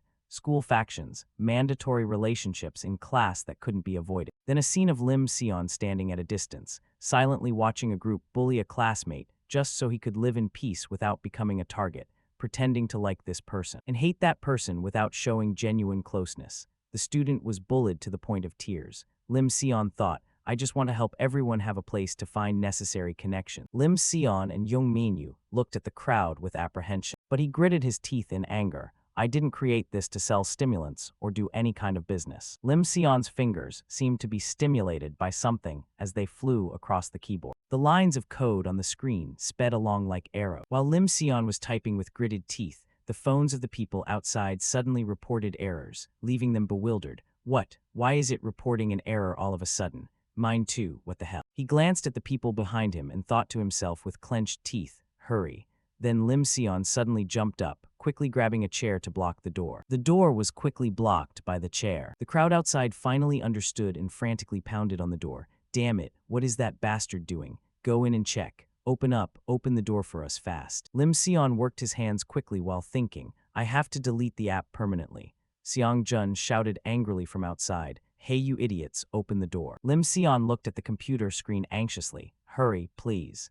A red warning symbol suddenly appeared in the corner of the screen. At the same time, the people outside used a chair to smash the glass partition. They cursed angrily and quickly jumped in, terrifying him. You bastard. One of them angrily slapped Lim Sion hard. What the hell are you doing? The blonde man went to the computer screen and roared. He really wants to bankrupt us. Hearing this, the other man angrily kicked him. You damn brat. Seong-jun shouted beside the blonde man, urging him on. Damn it, stop it. Hurry. If Boss Youngmoo comes back, we're all dead. Lim Sion gritted his teeth and covered his head, enduring the brutal kicks while thinking, I just need to hold out until the app is completely deleted. He suddenly reached out and grabbed a shard of broken glass nearby. Lim Sion turned and swung his arm forcefully, cutting the black-haired man's leg with the glass until it bled. Then he quickly scrambled up and ran. Lim Sion ran to a nearby fire extinguisher and gritted his teeth as he violently pulled the safety pin. Then he spun around, aiming the nozzle straight at the crowd and roared in anger. This belongs to me, you bastards. He angrily sprayed the fire extinguisher at the crowd, forcing them to cover their faces. What the hell, damn it, has the kid lost his mind? The program on the computer screen was now nearly finished. Son of a bitch. The blue core was finally full, and the program completed accordingly. Lim Sion, his eyes wet with tears, looked over with intense emotion. I did it. Seong-jun disregarded all danger and lunged at him in a rage. You son of a bitch. He grabbed Lim Sion tightly by the neck, causing the fire extinguisher to slip from his hand. Seong-jun pinned Lim Sion to the ground and roared, tie him up, bring something to restrain him. Two figures obscured by the smoke quickly obeyed. Yes, sir, damn it. Lim Sion struggled to break free from Seong-jun's grip while thinking, no. He tried to open his tear-filled eyes. In the end, this is as far as I can go. Seong-jun glared at Lim Sion in a fury. You stupid brat. A tall silhouette suddenly appeared in the smoke and spoke in a somber voice. How dare you touch my subordinate? Seong-jun turned his head in shock. What? A hand quickly snatched him. His two comrades suddenly turned back when they heard the scream from behind. The blonde-haired thug called out weakly, Seong-jun. Young Minyu, currently holding the man's blood-stained head, turned back and shot a cold glance at the rest of the gang. The other two were completely terrified and screamed, what the hell, man, Seong-jun. Seeing those two, Young Minyu immediately tossed Seong-jun aside and lunged forward at high speed. He unleashed a barrage of attacks that left the blonde-haired man beaten black and blue, unable to even mount a defense. The two of them were quickly neutralized by Young Minyu and collapsed onto the ground simultaneously. He looked at the group and spoke in an ice-cold voice, how dare you touch what's mine? Even if he were to die, I wouldn't allow it. Lim Sion looked up at Young Minyu with tear-filled eyes. Minyu. A scene of the two of them sitting under a porch suddenly flashed back. At that time, Lim Sion had said, Minyu, look, here's an app I just made. Curious, Minyu asked, what kind of app? An app appeared on the phone screen as Sion explained. People close to each other can gather here to interact. If you live near them, you can share your location and even set up study groups. Young Minyu stared in shock at the phone screen and remarked, that's incredible. You actually made an entire app like that. He pointed to a warning whistle icon in the corner of the screen and asked curiously, so what is this? Lim Sion replied, that. Then he bowed his head sadly and said, thinking back to when Tiwoo's gang dragged you away, I'm sorry I couldn't do anything. Lim Sion's eyes held an indescribable sadness as he continued, at that time, I really couldn't find where you were, so I added this feature. He began explaining the function of the red button on the screen. If you press it, it will show your current location to people you've designated as friends. If something like that ever happens again, just press it. Then Lim Sion suddenly turned to look at Young Minyu and declared clearly, no matter what, I will be there to help. I'll report it or gather friends to come to your rescue. Hearing that, Minyu let out a faint smile. The two of them tinkered with the app together as Minyu said, "Thanks, I'll download it too." Back in the present, Lim Sion looked up at him with watery eyes and whispered, "Minyu." Young Minyu simply held out his phone screen and asked coldly, "You sent this, didn't you?" Lim Sion was even more moved now and said, "You actually received my signal." The screen displayed the app's interface. Tears began to stream down Lim Sion's face. He pressed his hands against the ground and sobbed with gratitude. "Thank you, Minyu." Lim Sion knelt before young Minyu and thanked him shakily. "Thank you so much." Outside in the old alley, two shouting voices could be heard arguing. "Damn it, how is he so strong? Let me go." Street was currently handcuffing Jin Yihee's hands behind her back and said irritably, "Hey, quit squirming." She suddenly turned her head when she saw him and exclaimed in surprise, "Lord Ravi." Jin Yihee took the opportunity to break free and run, making Street scream in panic. "Hey, stop." Young Minyu calmly intervened. "Let her go, I don't need her anymore." He looked up at the building behind them and thought, first off, it looks like all their man-eaters will be lost. A massive fire was erupting, showing no signs of being extinguished. Rescue workers and police quickly cleared the area and spoke urgently. "The fire hasn't spread yet. We must put it out immediately." A firefighter suddenly spoke up. "This is all of it." Detective Seongjun flinched as she glanced at three bodies lying by a tree root. She stared with wide, shocked eyes at them. These peep. The blonde-haired man had been beaten until his face was a bloody mess, and his pupils were no longer intact. The three of them, Young Minyu, Lim Sion, and Street, leisurely walked away. Lim Sion said nothing but glanced over at Street. At that moment, Street was happily skipping and singing. Meanwhile, Young Minyu thought to himself as he walked, "Why do I get the feeling that Bauer is using me?" He frowned in anger and looked straight up at the sky. "When I get back, I won't let this go." The streetlights had gone out. Inside the house, the three of them were together as Lim Sion asked about Young Minyu's injured hand.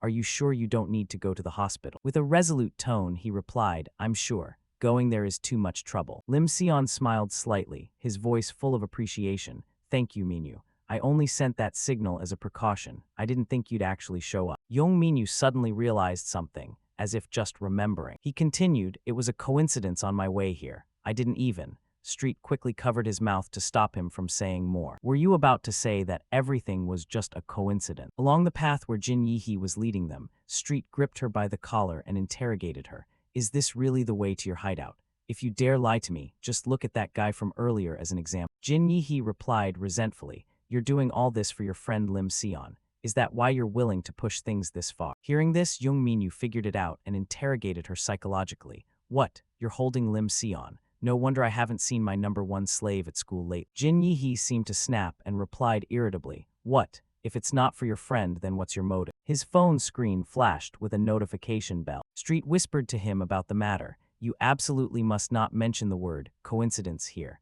Human relationships don't work like that." With a reluctant look, he watched her as she spoke. "You're not just going to live here for a year or two and then head back to the demon realm, are you?" Lim Sion looked at him, his eyes shining with intense admiration. In this student's eyes, Lord Ravi's was nothing short of a hero who had come to his rescue. He turned toward Street and asked him in confusion, "Now that you mention it, who is that?" He replied, "This guy, he's my subordinate. His name is Street." Lim Sion looked dazed and bewildered, thinking, subordinate. Could it be that Minyu? Without delay, he asked about his suspicion. "Hey Minyu, can I ask you something?" The sudden, almost illogical change in him, combined with the appearance of a strangely dressed subordinate. Lim Sion gritted his teeth, trying to convince himself it wasn't what he thought. He asked, "You haven't gotten involved in anything, have you?" Then he lowered his head and thought, "Just as I suspected, Minyu has joined some shady organization. I hope he isn't mixed up with bad people." Young Minyu figured that Lim Sion had probably guessed something. In the future, many people would likely target his subordinates. A needle in a hay bale will always be found eventually. He shattered the boy's assumptions, saying, "Exactly, you guessed right. I am the son of the great demon king from the demon realm, Ravi's Bindik." In reality, Lim Sion just stared blankly, not understanding a word. "Who?" Young Minyu sighed, "Since things have come to this, it can't be helped. Since you know who I am now, you'll have to help me with a few things." The boy still had no idea what he was talking about. "Son of the great demon king, what kind of nonsense are you babbling?" Suddenly, something made Lim Sion look down. It was the cat making him scream, that cat again. Young Minyu saw she was playing tricks and was too lazy to explain. "Hey, explain it to him. I've been fighting all day and I'm exhausted." Street in cat form replied, "Yes, sir."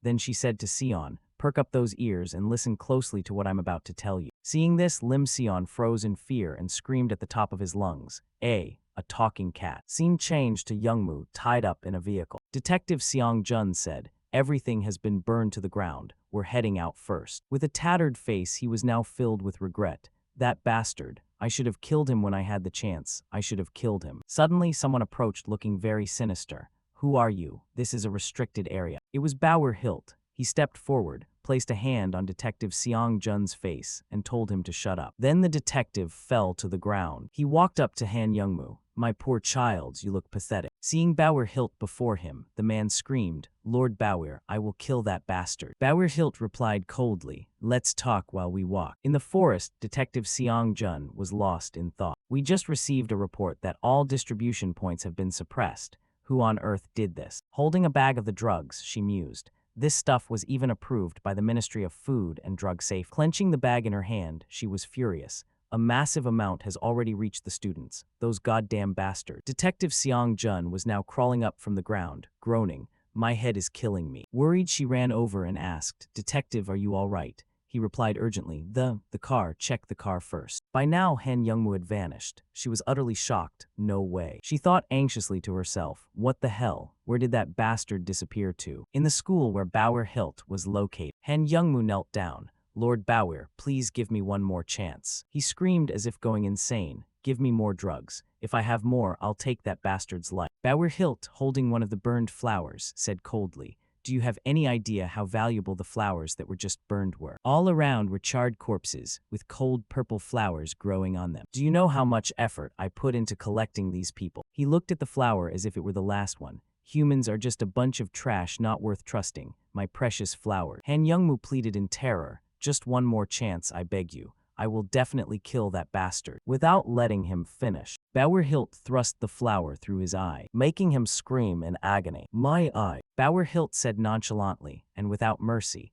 "Do you remember the blood oath you swore to me?" He uttered cold words. "Prove your loyalty to me with the flowers that grow from your very own body." Jin Yihe was currently rummaging through a corner of the room looking for something. "Damn it, I have to survive no matter what. If I can just grab my wallet, I can make a run for it." She searched frantically. "Damn it, where the hell is it? I went to the office, but the cops were there." Before she could finish, a man who barely looked human appeared and said, "I just came in to take a look, but it turns out you're here." Jin Yihe flinched, backing away in fear. "Who the hell are you? This is crazy. Why are you trying to cause trouble now?" He looked ravenous and angry. "You bored me. This is all your fault. The blue ribbon, give it to me." She gritted her teeth in anger. "You glitched out bastard. How many of those have you chewed?" Grabbing a piece of wood from the corner, she attacked him. "You dog, what hole did you crawl out of?" The strike didn't faze him at all, but instead sent her falling down. He babbled, "Damn it, blue ribbon, give it to me." As if going mad, he emitted a dark aura that enveloped the blue ribbon. The blinding aura left her unable to move. "You bastard." She began to cry in terror.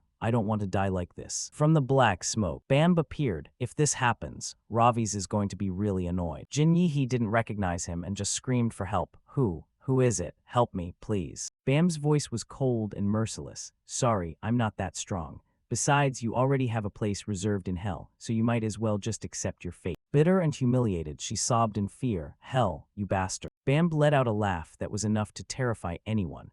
"But your body still has a use in the human world." In the territory where Anais was standing. "Welcome, my little brother." Barca seemed to be plotting something, since sending Ravi's to the human world. She turned to look at Barca with an icy gaze. "How dare you use my son?" Barca laughed with delight. "So you noticed." He continued, trying to reassure her. "There's no need to worry. Ravi's is grown up now. You think I just sent him away like that? I placed a demon bloodstone in his body." At this, she completely exploded. "What? A demon bloodstone? You've completely lost your mind.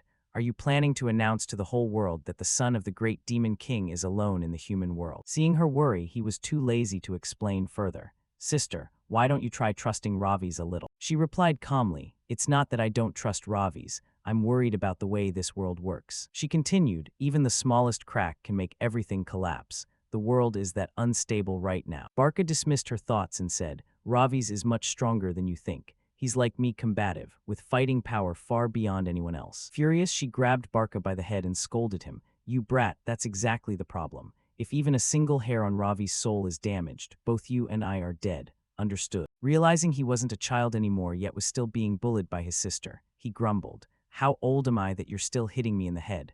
Bam, search every magic book for me and find a way to get rid of every older sister in the world." Bam disagreed. "Shut up. I don't want a crazy brother like you. Can you both just calm down?" She angrily yanked on Barca's hair. Bam thought to himself, it's a miracle Ravi's managed to survive and grow up in an environment like this. At the place where Young Minyu and Lim Sion were, the boy shuddered but had to ask, "So you're really a demon?" Young Minyu replied, "That is indeed what humans call us." Street was currently overjoyed to hear him speak, thinking, he said us. Lim Sion asked hesitantly, "Now that I know the truth, will I go to hell when I die?" He replied, "Hell is right here. If you come to the demon realm with me, no one will be able to touch you." Taking on a dangerous air, he added, "As the sole successor to the great demon king, I, Ravis, am your master."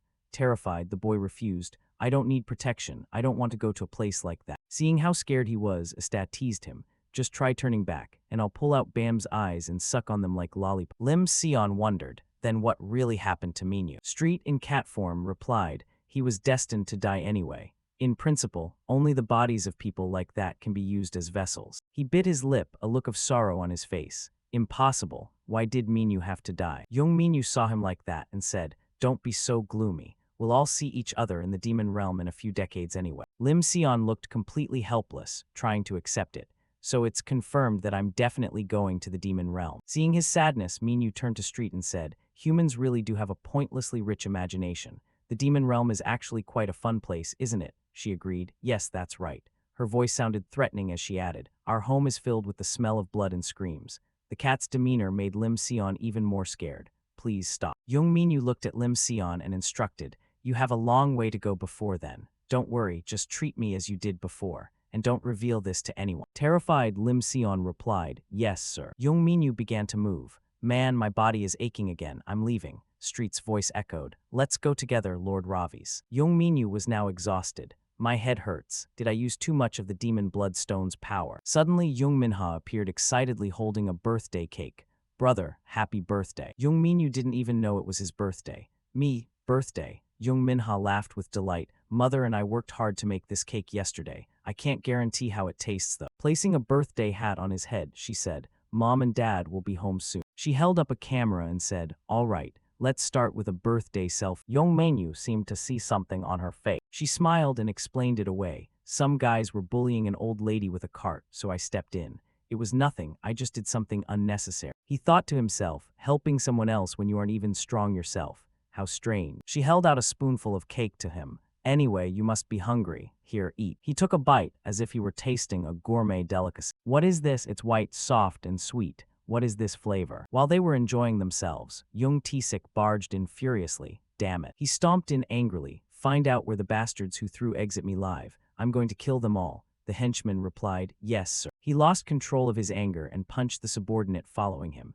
"No, I'll kill you first. You couldn't even stop something like this." The mother saw this and tried to stop him. "Honey, please stop." He swiped her hand away and yelled, "Let go." Young Minha saw the urgent situation and rushed in to intervene. "Please stop. Mother didn't do anything wrong." He roared, "What?" He looked at the birthday cake. Young Tisik growled, "What the hell is this? Your father gets pelted with eggs while campaigning, and you're sitting here eating cake." He pushed her and cursed, "I don't know what kind of person you are." In a rage, he swiped the cake away. "If I were your real father, would this stuff even go down your throat?" The mother tried to reason with him. "Honey, please, today is Minyu's birthday." He snapped, "Birthday at a time like this." Stomping toward the door, he turned back. What a suffocating family. Now Young Minyu was also furious. "My cake, how dare you touch my things." The mother collapsed and hugged Young Minha, sobbing bitterly. "I'm so sorry, children, I'm so sorry."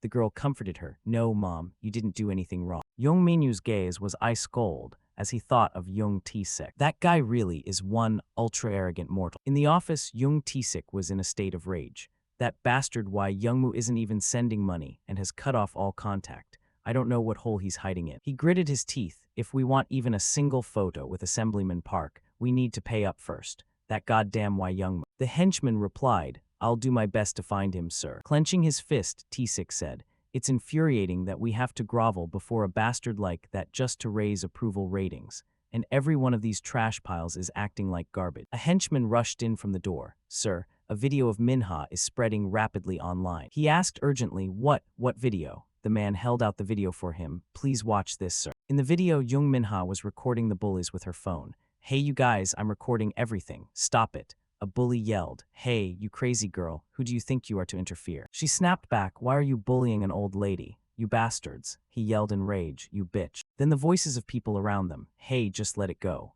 Damn it, what are you looking at? I said let's go, you dog. Jung Minha approached the old lady and asked, are you all right, ma'am? The woman replied gratefully, oh, thank you, child. Jung Minha asked, did something like this happen to Minha? The henchman replied, yes, sir. If we reveal that she's your daughter, it will be a huge boost to your approval ratings. The comments were exploding. He was like a fish in water, his voice full of delight, really. Looking at the video, he thought, this could actually create a very good image. The next day, at Nosi Entertainment, Han Yeonju, having just watched the news about Minha, said to her two kids, Han Rang, Hansu, come here. Do you see that? That's mommy's new vessel. Hansu praised, how pretty is that? Han Jiang didn't say a word, only let out a small snort. Han Yeonju asked his daughter, what's wrong, sweetheart? You don't like it? Han Jiang replied, not exactly. Han Yeonju asked again, are you jealous? That child I paid to buy her face, so she'll become my new body. Human bodies age so fast, they wrinkle, sag, and turn ugly. But to find a perfect new vessel like this, now that's fate. She smiled faintly, what a lovely doll. I wonder what sound she'll make when she shatters. Cut to Deng T-Zich's office, the old man beaming over his daughter. His assistant said the morning's poll showed the girl had regained the lead in support.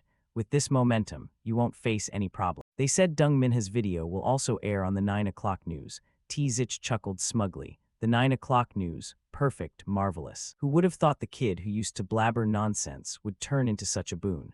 From now on I'll pay more attention to this family. We'll make her even more of a focal point with charity work and volunteer events. Schedule anything under Minha's name. The assistant nodded. Yes, sir. Also, candidate director Han Yanu of Nosi Entertainment contacted us. T-Zich's forehead creased into question marks. Han Yeonju, why Nosi Entertainment? The assistant replied. She watched Minha's video and said she's very interested. T-Zich smirked. Han Yeon, ha ha ha. Minha really is a treasure trove. Cut to later in the afternoon. Sen was a bit surprised by the news she just heard. Whoa, I had no idea. Minyu's stepdad is running for mayor. Ravi's wondered, stepdad, do you know a lot about Deng Minyu's family? S replied, Minyu never really talked about it direct. I only know he's very close to Minha. Minyu truly values Minha. Ravi's murmured, values the kid. My uncle always says to value those useful to your power. Images of the two suddenly popped into Ravi's head, uncle included and banned by two. Got it, Ravi's. Ravi's found these two people annoyingly troublesome. Too noisy. Ravi's glanced down at Shit's hole. Why are you always stuck in that hole? Shit answered. I kinda overate these past few days. And now Ravi's wondered, are all the gates to the demon realm this narrow? What did Ban Bai say? Lord Ban Bai isn't here. Instead he left this realm in good shape. Ravi said casually, why don't you go catch Bago too? I'll send you a little gift. Do your best with. Ravi's flew into a rage and tore Bibai's gift box apart. That bastard plans to use me for his own ends. Damn Bandy. I'll rip you apart before Bago does. Shit, seeing Ravi's losing his cool, hurried to stop him. Lord Ravi's, please calm down. Sen suddenly spoke up. Anyway, with that crowd, your father might actually win the mayoral race. Public opinion is extremely supportive. At that moment, Ravi's rubbed his chin thinking, that kind of person ruling a whole city. S replied, instead of ruling, call it managing. Ravi's pondered, HMPH, greedy just like a sin IUS demon. Ravi's wondered, wait, could this Dung Tess be a sin IUS that slipped into the human world? S asked, question marks all over, what's a sin IUS? Shit explained, a sin IUS is a gluttonous demon from the underworld that eats and eats nonstop. Even other demons can't stand him. But my lord Ravi's, I'm in charge of this area and Dung Tessich is just a human, nothing more. Ravi's squinted, really? If a human like that becomes a ruler, then the human world must be totally rotten. Anyway, shit eats in moderation, otherwise you'd turn into a sin IUS yourself. Shit felt so slighted at that. Yes, sir. Ravi's, having skimmed recent bulletins, remarked, candidate Dung Tich seems to be planning to use Minha. It doesn't bode well. Ravi's thought to himself, is he really going to exploit Minha? Cut to Mainyu's family apartment. He'd just come home when he overheard Han Yeonju's brainwashing spiel. Imagine what they'll do to Minha in the future. Minha's looks are truly exceptional. If she learns to dance, she could debut and soon become the center of attention. Minyu's mother was a bit worried. Minha is still a student, and she never said she wanted to be an artist. T-Zich interjected, dear, don't say things like that in front of the director. A child born with talent, Hiding it would be a grave mistake. I'm sorry, sir, my wife is just a bit cautious. Hanyandu reassured Minyu's mother. Don't worry, Sir Candidate, at Nosi will ensure she balances school and activity. Idols are different now. They can perform and still get into the universities they want. Seeing Hansu staring at his sister with hungry eyes, Ravis couldn't help but shake his head in disgust. What's wrong with this guy? Not sure, Dung Tesich asked Han Yanju. So we just signed this contract, right? Han Yanju nodded. Yes, it's a contract with Nosi. It will brighten Minha's future and the candidate's prospects. Here's Minha hung her head, not daring to utter a word. Seeing Ravi standing there, Han Yanju greeted him. Oh, you're Minha's brother. Nice to meet you. I'm Han Yanju, director of Nosi Entertainment. Ravi stood haughtily, saying nothing. Tzich, noticing, reminded him. Dung Min, aren't you going to greet her? Yandu acted noble. It's fine, Sir Candidate. Kids these days are like that. Ravis recalled what Sen had said. Minyu truly values Minha. He remembered the talk with his violent uncle, and can placing a hand over his chest, saying respectfully, Ravis, I will always stand by you. Ravis was terrified. Why would uncle suddenly say that, and why did Can urge grandfather? Listen carefully. Ravis, this world is full of hostile forces aiming at the ruler's power. But you are the heir, meant to inherit the throne of Lord Gamode as the ruler of this world. With that heavy responsibility, you must gather your own faction. Ravi scoffed, can you live well on your own strength? And they kept grinning foolishly. Sure, that's the present. But one day you'll meet people who will capture your heart without you even realizing. And then you'll begin to change, without even knowing it yourself. Ravi stood there, face dumbstruck. My head, did he really say that to a kid who hasn't even had his coming-of-age ceremony? I hate all that fancy talk. Let's go practice. And Ken laughed loudly.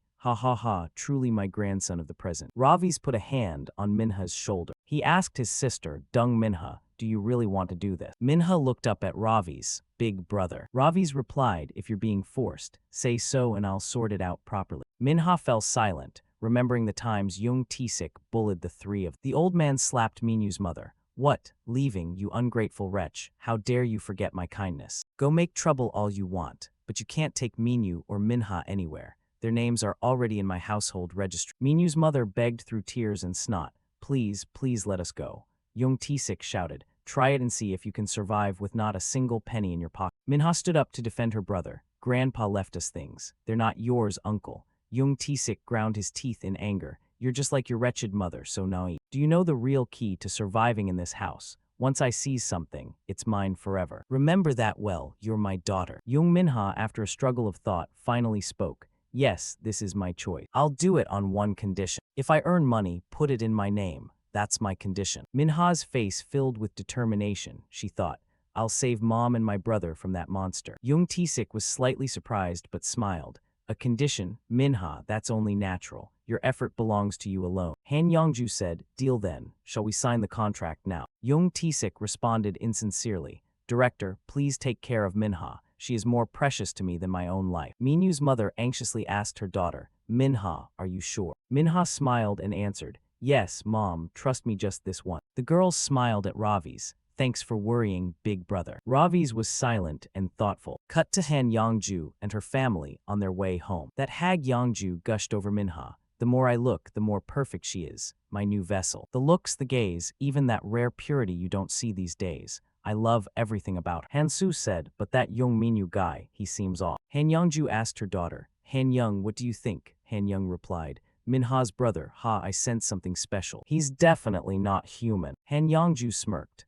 If you say so, Han Young, he might be a tracker from the demon world. Hansu asked her, Mother, do you want me to deal with him? Han Yongju replied, not yet. Hasty action could cause bigger trouble. Just observe, Minha is the top priority. Hansu grabbed his head and yelled, that bastard's guts, I want to tear him to 100 pieces. Han Yongju soothed her son. Be patient, Hansu. The new moon is coming. Once we perform the ritual and make Minha ours, you can do whatever you want with that brat Minyu. Hansu ecstatic. Really? Promise me. Han Yongju nodded slightly. Of course, it's a gift from your mother. I promise, my son. Han Rang suddenly spoke up. Mara, what about me? Han Yongju flinched. What? Mara? Han Rang never mentioned that name again. I am Han Yongju.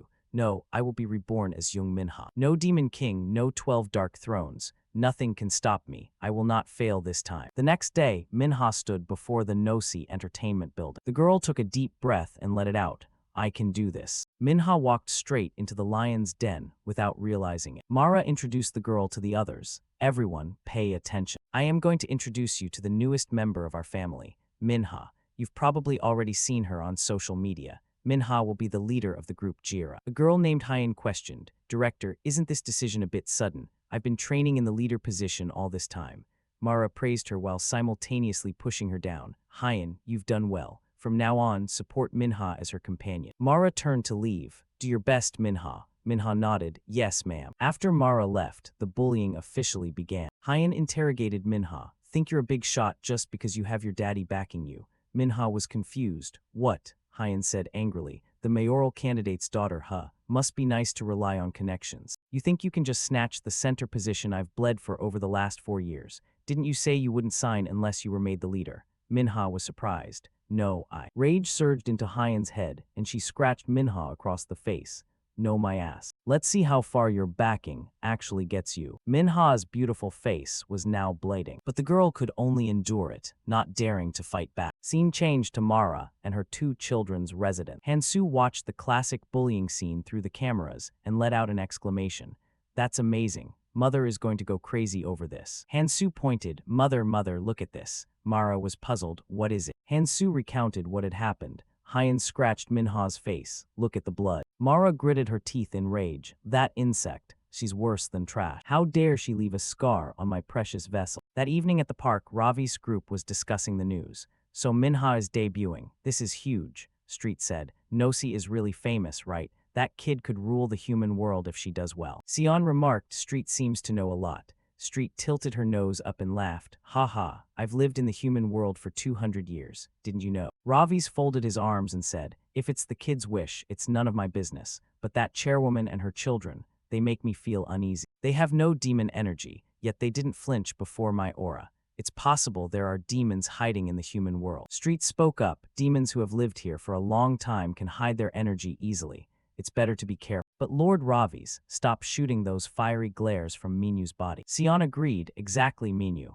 No one likes that bloodthirsty look of yours. Ravi's folded his arms. Regardless, they are suspicious. Even without demon energy in my body, I will never let another demon slip past. Sion teased him, right. You couldn't even find Bauer yet. Ravi's blood boiled. He pointed at Sion and ordered Street, drag this brat to the demon realm immediately. I'm throwing him into a hellish training camp. Street cheered, yes, sir. Sion cried out, Og, stop threatening me. I know perfectly well that not just anyone can go down to the demon realm. Ravi's gritted his teeth, thinking, I don't even know how to use the demon bloodstone properly yet, and now even a dog looks down on me. Ravi's asked his subordinate, Street, have you found a way to restore the power of the demon bloodstone yet? Street nodded. Yes, as you requested, I have found a way for you to regain your strength, Lord Ravi's. Ravi's folded his arms and commanded, good, I will take back my power. You go scout Han Yongju and those twins. As for number 1 slave over here, you're coming with me. Street obeyed, yes, sir. Sion stood there stunned. Am I number 1 slave? Scene changed to Hyen. The girl was walking and crying. Sob, this can't be happening. My 4 years of preparation were all for nothing. Suddenly, Hyen heard the sharp clang of metal hitting the ground. The girl spun around with a start. Who's there? Han Young stood there, cold and silent, holding 2 blades. Hyen stammered, her voice trembling. Sis, what's wrong? Did I do something to offend you? Please, let's just talk. If this is about Minha, I'm sorry. I just lost my temper for a moment. Han Young didn't say a word. She swung her blade in a single flash, severing Hyen's head and sending her straight to the afterlife. Only after Hyen was dead did Han Young speak up. Why did you slap her face? My mother hates that more than anything. Many years ago, a pregnant woman named Han Yongju was walking down the street with her husband. The husband said, Yongju, it's late. Why are you still out? You're making me a bit worried. Yongju replied, Father bought chicken for the 2 little ones and is on his way back, so I couldn't just sit still at home and wait. Her husband marveled, oh, you're so adorable. Are you sure this is really what the kids want? Or is it my dear wife who has the cravings? The couple joked and chatted, completely unaware that they were being stalked by a demon named Mara. The creature slowly crawled out from a sewer, flicking its tongue greedily as it stared at Yongju's body. Back at their apartments, while Yongju was sleeping, she felt as though she were experiencing sleep paralysis. But when she opened her eyes, she was struck with terror. The demon Mara was wearing a grotesque smile, staring at the woman's beautiful face. Ha ha, I really like this vessel. Yongju screamed, Who are you? Mara, whose body was like a viscous sludge, began the process of possessing her. Shut your mouth. I am going to crush all of you humans. Don't worry about the children. I will raise them very carefully. But as you can see, I am also in need of a child. Yangju's eyes filled with tears. No, not my children. With that, Mara slipped into Yangju's body, taking complete control of her. At that moment, her husband woke up and asked, "What was that noise, honey?" He blinked in surprise. "Oh, honey." Fast as lightning, Mara grabbed the husband by the throat and hauled him out toward the balcony. The husband struggled. "Honey, what are you doing?" Mara replied with pure contempt. "You're actually a husband. You look so pathetic. How could I ever live with a creature like this?" The husband said shakily, "You, who the hell are you?" Mara let go of her grip. "Why do you care?" The husband plummeted from the 36th floor, his voice screaming his wife's name until the end.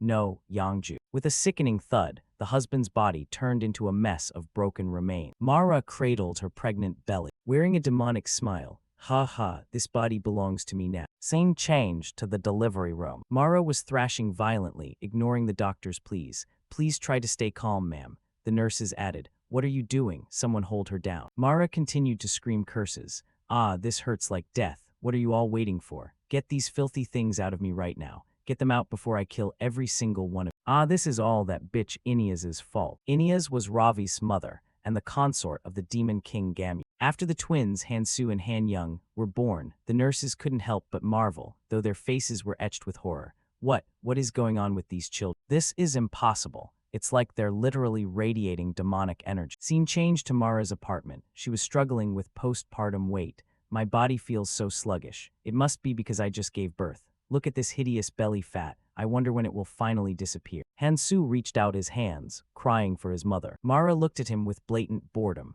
"Look, if you've taken my mana, you'd better pay me back soon. How long do you plan on being this useless? Hurry up and grow so you can protect me until I find a vessel that can fully contain my vengeful soul." Scene changed to a bar where some women were gossiping.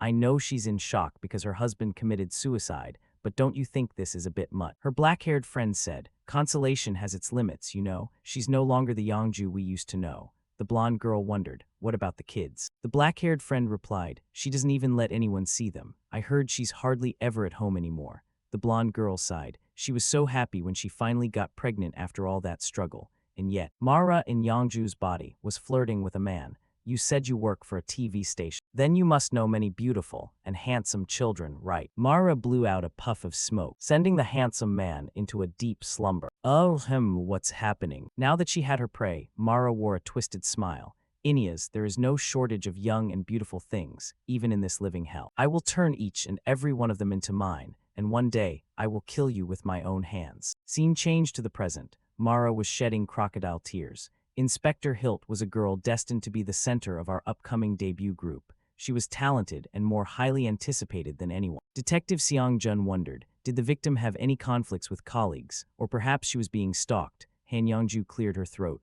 "Well, about that, cough cough." Detective Seong Jun looked puzzled. "What's wrong? Are you all right, Madam Chairwoman?" Han Yongju began to retch. I don't bless." Han Su spoke up. "Detective, I think it's best if we stop here for today. The chairwoman cared for that girl like her own daughter." Han Young added, "Why don't you go and interview the other trainees first?" Detective Seong Jun nodded. "Ah, yes, I understand. We'll take our leave then." The female inspector followed. Right. Seong Jun didn't forget to shoot a suspicious side glance at Yongju and her children as he left. Once the two investigators were gone, Han Yongju began to vomit up everything in her stomach. Looking at the mess of maggots and filth on the floor, Yongju couldn't contain her rage. That damn inspector, poking around everywhere like he's hunting rats. Do they have any idea how much money I've poured into them? What on earth are those high-ranking officials even doing? Hansu comforted his mother. "Mother, he'll stop soon. Now there are even worms growing out of your head." Han Yongju gnashed her teeth. "My body is rotting again. I'm dying of impatience. How did that hilt brat dare to leave a scar on my vessel?" Hansu embraced her. "Mother, are you worried?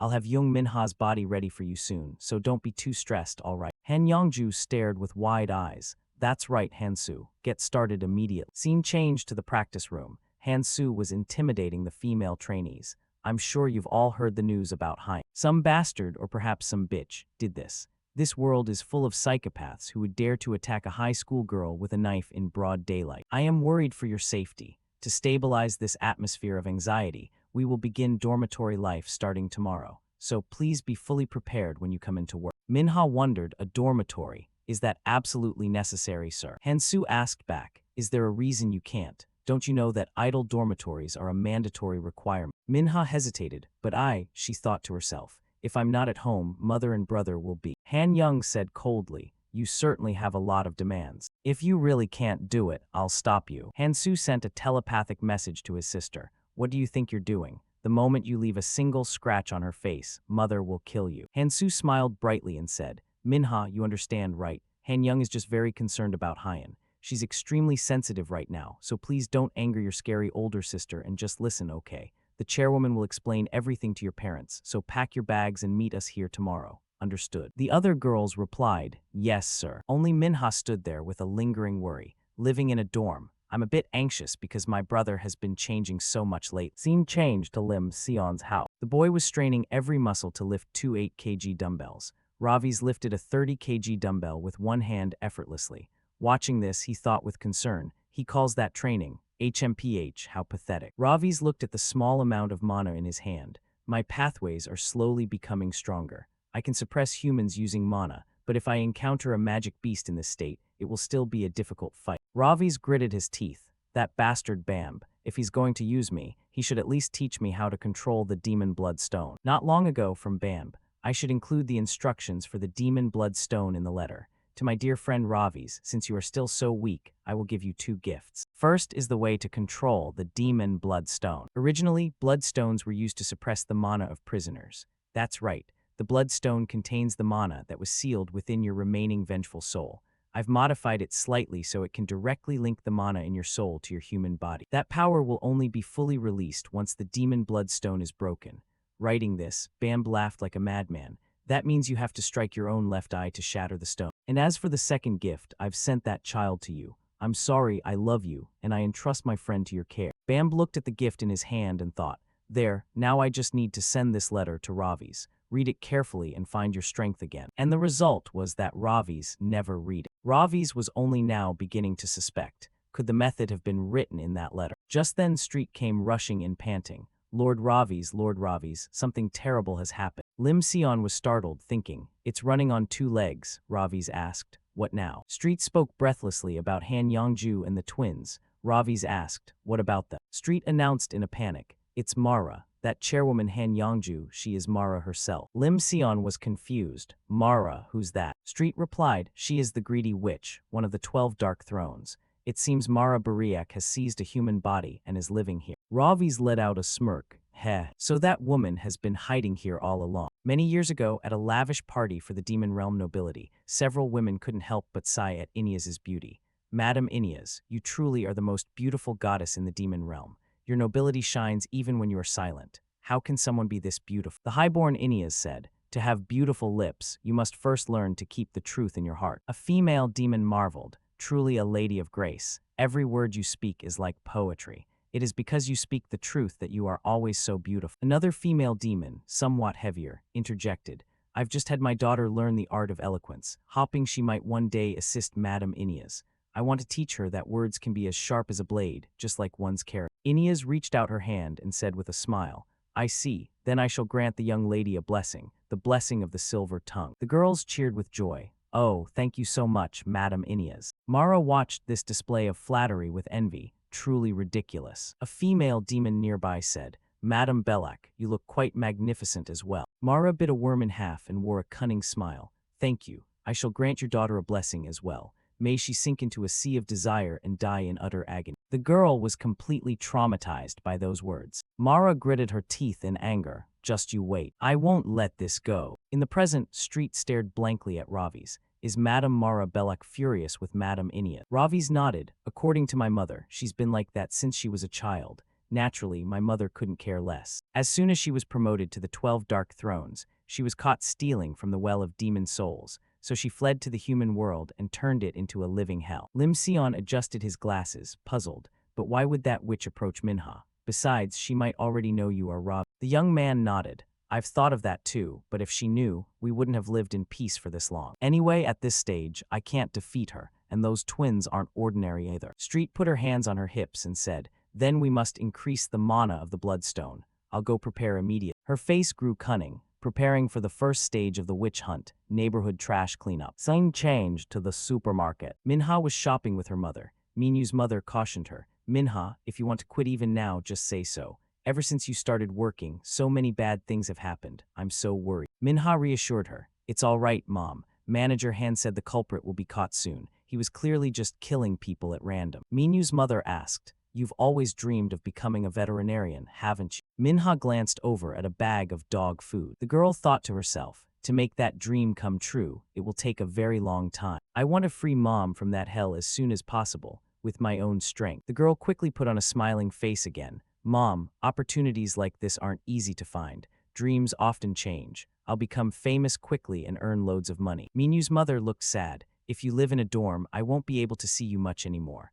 Minha continued to reassure her, don't worry about me or that man. Once the election is over, everything will settle down. Minyu's mother bit her lip. I'm sorry, Minha. You wouldn't have lost your motivation if I hadn't remarried. Minha placed a hand on her shoulder. Don't say that, Mom. You're still young, and it's been hard raising both me and my brother. Dad's death wasn't your fault. And before you two got married, he treated us quite well. Mom, we were just tricked. Her mother looked up at her daughter. Minha's face was full of determination. Mom, just wait a little longer. I will study and work very hard. Scene changed to the amusement park, seeing the humans playing so happily. Ravi's wiped the corner of his mouth. Pathetic humans. What is there to be afraid of in that? Lim Sion wondered, Minyu, you're a demon, but you vomit so cleanly. Young Minyu's face flushed red with embarrassment. I'm only nauseous because I ate something spoiled.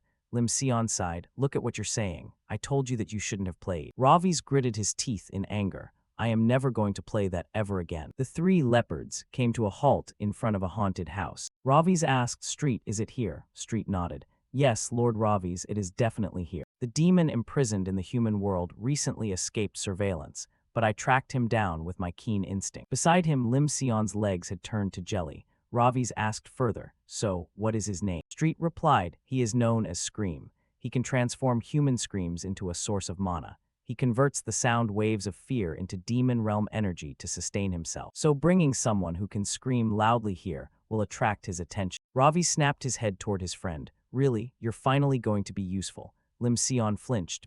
I'm a man, I don't know the meaning of fear. I haven't screamed once since I was a kid. Ravi's dragged his friend inside anyway as Sion cried out helplessly. Wait, stop. Street waved them off. I'll keep watch at the exit. Be careful, you two. Inside the haunted house, Ravi's looked at the lifeless, undead props and wondered. Why are humans afraid of these things? They're just for decoration. Lim Sion clung tightly to Ravi's arm. Maybe it's like she said, I feel strange, something is here. Ravi sighed and said to his friend, that is exactly what we came to catch. Stop trembling. Suddenly, a zombie head dropped down. Both of them were terrified out of their wits and screamed like little girls. After calming down just a little bit, Lim Sion asked his friend, did you just curse? Were you startled too? Ravi's quickly made an excuse. Shut up, I was just pretending to see how the enemy would react. Ravi's turned the question back on him. That was your first scream, wasn't it? Lim Sion replied sheepishly. Well, I guess so. Are you sure this is the fastest way? Ravi's answered. Every time the Bloodstone reacts to wicked humans, a bit of its power is released, and if the Bloodstone can absorb mana from demons, it will become even stronger. On the ceiling, an eye slowly began to manifest. The demon named Scream tore through the space where he was hiding and crawled out. Scream wore a grin that stretched to his ears. That scream just now was as sweet and clear as deep red blood, as pure as a newborn baby's first cry. Lim Sion's legs went weak as he stammered. What? What is that thing? Scream reached an arm down toward Lim Sion. Your scream is delicious. Hurry, scream for me. Let me hear more. Lim Sion's voice trembled. Mean you this. This is a demon, right? Ravi's caught the demon's arm before it could touch Lim Sion. Don't you dare touch him. He is my servant. Scream wondered, who are you? You are not human. Ravi smirked. Scream. I wonder what kind of shriek I can pull out of your mouth. Scream swung his arm and struck Ravi's, sending him flying. The demon laughed loudly. Ha ha, what do you think you can do? Lim Sion saw Ravi's get knocked away and screamed. Scream began to absorb Lim Sion's scream. Yes, exactly. Keep screaming like that. Ravi's gritted his teeth and thought, right now, I can only use my left hand. Seeing Ravi's charge in, the demon fired a sonic blast. Where do you think you're going? Ravi's took the hit and was slammed back onto the ground. Lim Sion continued to scream at the top of his lungs like a girl. Ah, watch out. Scream laughed with delight. Ha ha ha, more scream more, louder. Ravi's barked angrily. You cowardly brat, shut your damn mouth. Can't you see you're only making him stronger? Lim Sion quickly covered his mouth. Whoops, sorry. Street gripped her large arm, her eyes full of fear. I'll turn them into headphones and wear them everywhere. The demon threw a massive punch at Ravi's. The young man leaned to the side, narrowly dodging the demon's attack. Ravi's clenched his fist, preparing to strike back. Who said I was afraid? Ravi's leaped up to punch but missed. Seeing this, the demon became even more amused. Ha ha. Look at you dancing around with those stupid hands. Adorable, you're so adorable. Ravi's landed and gritted his teeth, thinking, even when jumping, I'm still only at a human level. I can't defeat him with this body. With his massive frame, the demon easily caught Ravi's. Lim Sion was terrified but didn't dare to scream out loud. Mean you. Seeing Ravi's struggling to find a way out, Scream channeled mana into his fingertips and said, this is a blade forged from your friend's fear. If I gouge out your eyes, I wonder what kind of delicious scream you'll let out. Ravi spat a curse. Bullshit. You think a low-ranking demon like you can make me scream? Scream replied, let's find out then. The demon lunged to stab directly into Ravi's left eye. And this was the moment Scream sealed his own fate. Lim Sion was horrified as he witnessed the scene.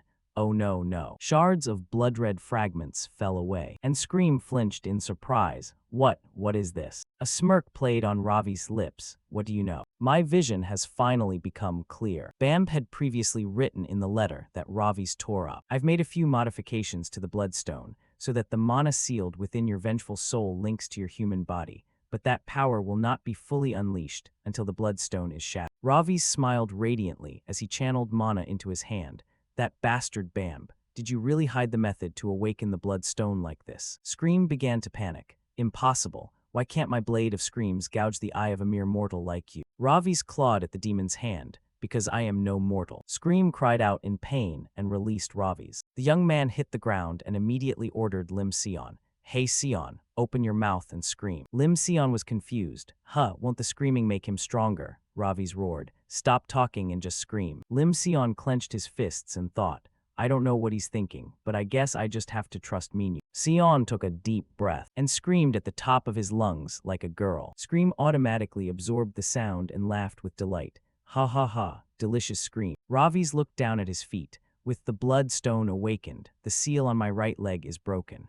He began to concentrate mana into the sole of his foot, seeing Sion continuously pumping power into him. Scream said smugly, you fool, you're just increasing my strength. That arrogance will be the death of you. Ravi's let out a soft laugh. It seems your movements slow down a bit when you're busy eating screams, don't they? Scream flinched. Ravi's lowered his body to build momentum for a leap. Now then, let's listen to your scream for a change. He lunged toward the demon's scream, channeling all his mana into his right arm, and delivered a direct punch to the demon's eye. Scream wailed in agonizing pain. Ravi smirked, thinking, I can feel it now that the bloodstone's shell is broken. If I keep absorbing the foul energy of demons, my strength will return even faster. The demon named Scream was gradually absorbed entirely by Ravi's into his eye, until not a single trace remained. Ravi stood there, sensing the surge of power, just as I suspected. This power increase is so immense that a human soul couldn't possibly compare. Now that the bloodstone is unsealed, all I need to do is absorb demon energy until my true strength returns. Lim Sion asked shakily, that demon looked like it was just absorbed by you. Are you okay? Ravi smirked, yeah, I'm fine. Let's go farm some more demons. Scene changed to the Nosi entertainment building. Minha had moved in. She thanked Han Young. Thank you for escorting me. Han Young replied,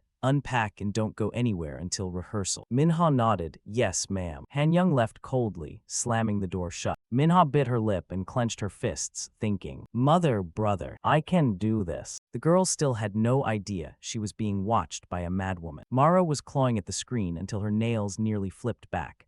Hansu, I'm so excited. If I transfer into her, will you still listen to me? The mommy's boy Hansu embraced her and replied, of course, mother. Then let's proceed immediately. Scene changed to the amusement park. As soon as Ravi stepped out of the haunted house, Street sensed a rush of mana. This blood power, could it be? Street bowed respectfully. Congratulations on recovering your mana, Lord Ravi's, blood master of all living beings. No matter where you go, crimson footprints will follow your every step. I, Street, will become my master's shadow and follow you to the ends of the earth. Ravi spoke up, don't be so dramatic. Give me the location of the next target, then go track Mara. I'll deal with her the moment I've absorbed enough strength. Street shouted. Understood, master. Scene changed to the second target. This demon was named Apopon. He liked to cling to charismatic people and eat mana from human lungs. The fellow was currently absorbing mana from cigarettes when Ravi's grabbed him by the head. "You're coming with me," Apapon flinched. What the hell are you doing?" Before he could even finish the sentence, the demon was absorbed by Ravi's, leaving absolutely no residue on the ground. Ravi's covered his nose, teeth gritted. "Damn it, this smell is foul too." Next was a demon named Asra. He specialized in absorbing the memories of drunks. Ravi's cleaved the demon's body in half with one hand before he could even let out a whimper. Ravi's remarked, "This one is also disgusting." Standing to the side, Lim Sion wondered, "I didn't know so many demons existed in the human world, but why must they absorb strength from humans to survive?" Ravi's explained to his friend, "When they flee to the human world, they lose their mana after passing through the barrier. That's why each of them must find a substitute to survive, otherwise they'll vanish." Lim Sion replied shakily, I see. So demon possession isn't just a superstition after all. Ravi's began to radiate mana from his right arm. "I think I have enough mana now. Should I give it a try?" Ravi's manifested a blade, leaving Lim Sion in awe. "Wow, Minyu, what is that?" Ravi's replied, "I've restored it, my Damrackle, though this isn't its complete version yet." Lim Sion wondered, "By the way, is it dangerous to send street scouting alone?" Ravi's replied, "Don't worry. Her mana is so small they'd have to look very closely to even notice her." Street's stomach was currently growling loudly. "I'm hungry. At this rate, I'm going to starve to death." Street's eyes suddenly lit up. She flew toward a worm crawling on the ground. "Gotcha." The girl suddenly flinched. "Wait, what the hell is this? Why is it radiating Mara's mana?" Street flew off in a hurry. "I have to tell Master immediately." At that moment, a car sped out of the garage at Nosi Entertainment. Hansu was excitedly bragging about his feat. "Mother, I drugged her very cleanly. Don't you think I'm impressive?" Mara replied, "Hes, very impressive. Right now, I feel like a withered old hag." Hansu urged his sister, "Han Young, hurry up, go." Minha had been drugged unconscious and had no idea what was happening. Scene changed to Ravi's. Street was mumbling with the worm still in her mouth. Ravi's shook his head in exasperation. "Spit it out before you speak. I can't understand a word you're saying." Street quickly transformed back into demon form. "Lord Ravi's, please look at this." Ravi's was puzzled. "What is it? It stinks." Street held up the bug. "This is definitely one of Mara's parasites. It seems Mara lost her form when she crossed the barrier and has possessed a human shell." Ravi's explained the reason for the parasites. "It proves Mara needs a new vessel. Mara's soul can't endure a human body for long." Lim Sion gasped. "So was that previous rehearsal actually targeting Minha's body?" Ravi's nodded. "Most likely. Mara has always been obsessed with things that are young and beautiful." Ravi's gritted his teeth in anger. "HMPH. Even so, she's still older than my mother. That old hag is elegantly insane." Lim Sion wondered, "So how old is your mother?" Ravi's replied arrogantly, "By human standards, she's about 6,375 years old." Lim Sion flinched. "What, then, how old are you?" Ravi stared blankly. "How old am I exactly? When I was little, my uncle let me observe the human world once. At that time, humans were building something." And Barca had laughed heartily. "Ha ha ha, do you see? This is the temple humans built to worship me. I am an entity that low-level gods like you can never hope to match. Understand, nephew?" Ravi's had snapped. "HMPH, what's there to be proud of?" Bamb adjusted his glasses and said, "Lord Barca, according to my knowledge, those things humans are building aren't for you. They are for the followers who worship the gods of the celestial realm." Barca jumped up. "What? Why would they worship a loser I defeated?" Bamb replied, "How should I know?" Barca pulled both nephews close, laughing loudly to hide his embarrassment. "Ha ha, regardless, I beat him, so it belongs to me now. Ha ha." Lim Sion was now staring at the old man Ravi's. "I heard the pyramids were built 4,000 years ago. This is far beyond anything I imagined." Street wondered, "What should we do now? Lord Ravi's sister might be devoured by Mara." Ravi sighed, lost in thought. Minha is about to be devoured. Scene changed to the abandoned school, where Bauer was acting like a hardworking farmer tending to his flower. As luck would have it, Mara's group also drove to this godforsaken place. Hansu carried Minha while Han Young supported their mother. Mara began to recount her life story. "On the night of the crescent moon, the night I was born, there wasn't a single star in the sky." Han Young asked her, "Mother, is this the right place?" Mara nodded, "Yes. A place hidden from the eyes of the celestial realm, the demon realm, and the human world." Mara suddenly stopped. What is this?" She stood staring blankly at Bauer and his garden. Bauer was equally shocked that someone had found this place. "Who are you to dare set foot here?" Mara glared and said, I am Mara Buriek, and this is my territory." Bauer flinched. "What, Mara?" The man sneered. "Ha, you used to be one of the black seats, didn't you? Now you're just a fugitive who can't even use magic properly anymore. Am I right? This place is mine now, so beat it. Hansu kicked a few clumps of fertilizer on the ground and asked, "What's this?" Bago quickly cut him off. "Hey, watch your step." Mara let out a heavy sigh. "Fine, I'm just a nobody now. I've sacrificed far too much just to maintain this identity. That's why I came prepared. My children will be the ones to protect me." The Han young siblings began to radiate an overwhelming, sky-piercing demonic aura. Bago frowned, a half-demon, half-human hybrid, using your own kid as a meat shield. How pathetic can a mother get? Mara burst into laughter. "Ha ha, and what are they to you? I gave them life, so it's only natural they fulfill their duty as my children. Now, take your stinking pile of trash and get lost." Bago gritted his teeth in a fit of rage. "Trash, you say?" He charged forward like a madman, yelling, "Why does no one recognize the value of my sacred flowers?" Han Young leaped out to intercept Bago, driving a knee straight into his chin. Mara smiled triumphantly. "Ha ha, well done, my son." Mara recalled the time she nursed them. "Damn it, what a waste of soul spring water. Do you have any idea how much I suffered to steal that?" I said swallow it. Seriously, Mother of the Year right here. Such an Asian parent. Mara thought to herself, Soul Spring Water, a spring located in Jenahim, the deepest valley in the demon realm. A place filled with the tears of the gods who created the world. This celestial water is the core essence for all mana, the only elixir capable of satiating my grid. Gamud Bindika hoarded the soul spring water when it wasn't even his to begin with. He really is a stingy bastard. I have no choice, even if it means wasting it. Mara spoke to her children, who were barely conscious. "Drink it all and protect me, until I find the precious gem hidden within the human realm." Scene shifts to Ravi's. The three of them were running at full speed, guided by Street. Lim Sion asked doubtfully, Are you sure they went this way?" Street replied. "Mara's rotting stench is getting stronger by the second." Upon spotting the abandoned school, Street shouted, "Here, she's definitely in here." Lim Sion was utterly shocked. "There's an abandoned school here." Street shifted back into her human form. She winced and said, "My nose is working overtime." Lim Sion instructed his friend, "Minyu, you have to make sure you save Manhwa, okay?" Knowing this guy Sion was trying to bail, Ravi's made a face and threw an arm around his friend's shoulder to drag him along. "All right, let's go." Lim Sion panicked. Me too. I'll just be a burden." Ravi stared him down and said, "A burden? Not at all. You'll make a high-quality meat shield." Lim Sion was horrified. What? A meat shield. Street was also planning her escape. "Lord Ravi's, I shall pray for your victory over Mara. Good luck." Ravi's turned and glared at Street. "You're coming too. We need to balance the numbers." Street was terrified. Why? Why do I have to deal with this shit too? She started to regret choosing the wrong side. Are fame and fortune really worth it? I really should have stayed under Lord Ban. Inside the building, Minha had been placed in the center of a magic circle. Mara said with a grin, "Excellent, hee. Now it's almost finished." Bago was on his knees, begging, Lady Mara of Greed, please spare me. You'll definitely need me if you plan on living in the human realm." Hansu, who was holding Bago down, spoke up. "Mom, let me keep him. I've had some annoying chores lately. We can make him do the housework." Bago, his face bruised and swollen, nodded frantically. Yes, give me any task and I'll finish it as fast as possible." Just then, Ravi's voice rang out. "I guess scum really does have a way of finding each other. A coward who betrayed his entire clan, a thief on the run fueled by greed, and that pair of hybrid twins. The four of you make quite the rogue squad." Mara was startled. "You are?" Hansu let out an "Oh." It's Minha's older brother." Lim Sion looked around and asked Ravi's, Are these all corpses? This is beyond insane." Ravi's looked at the red-haired fertilizer and gritted his teeth.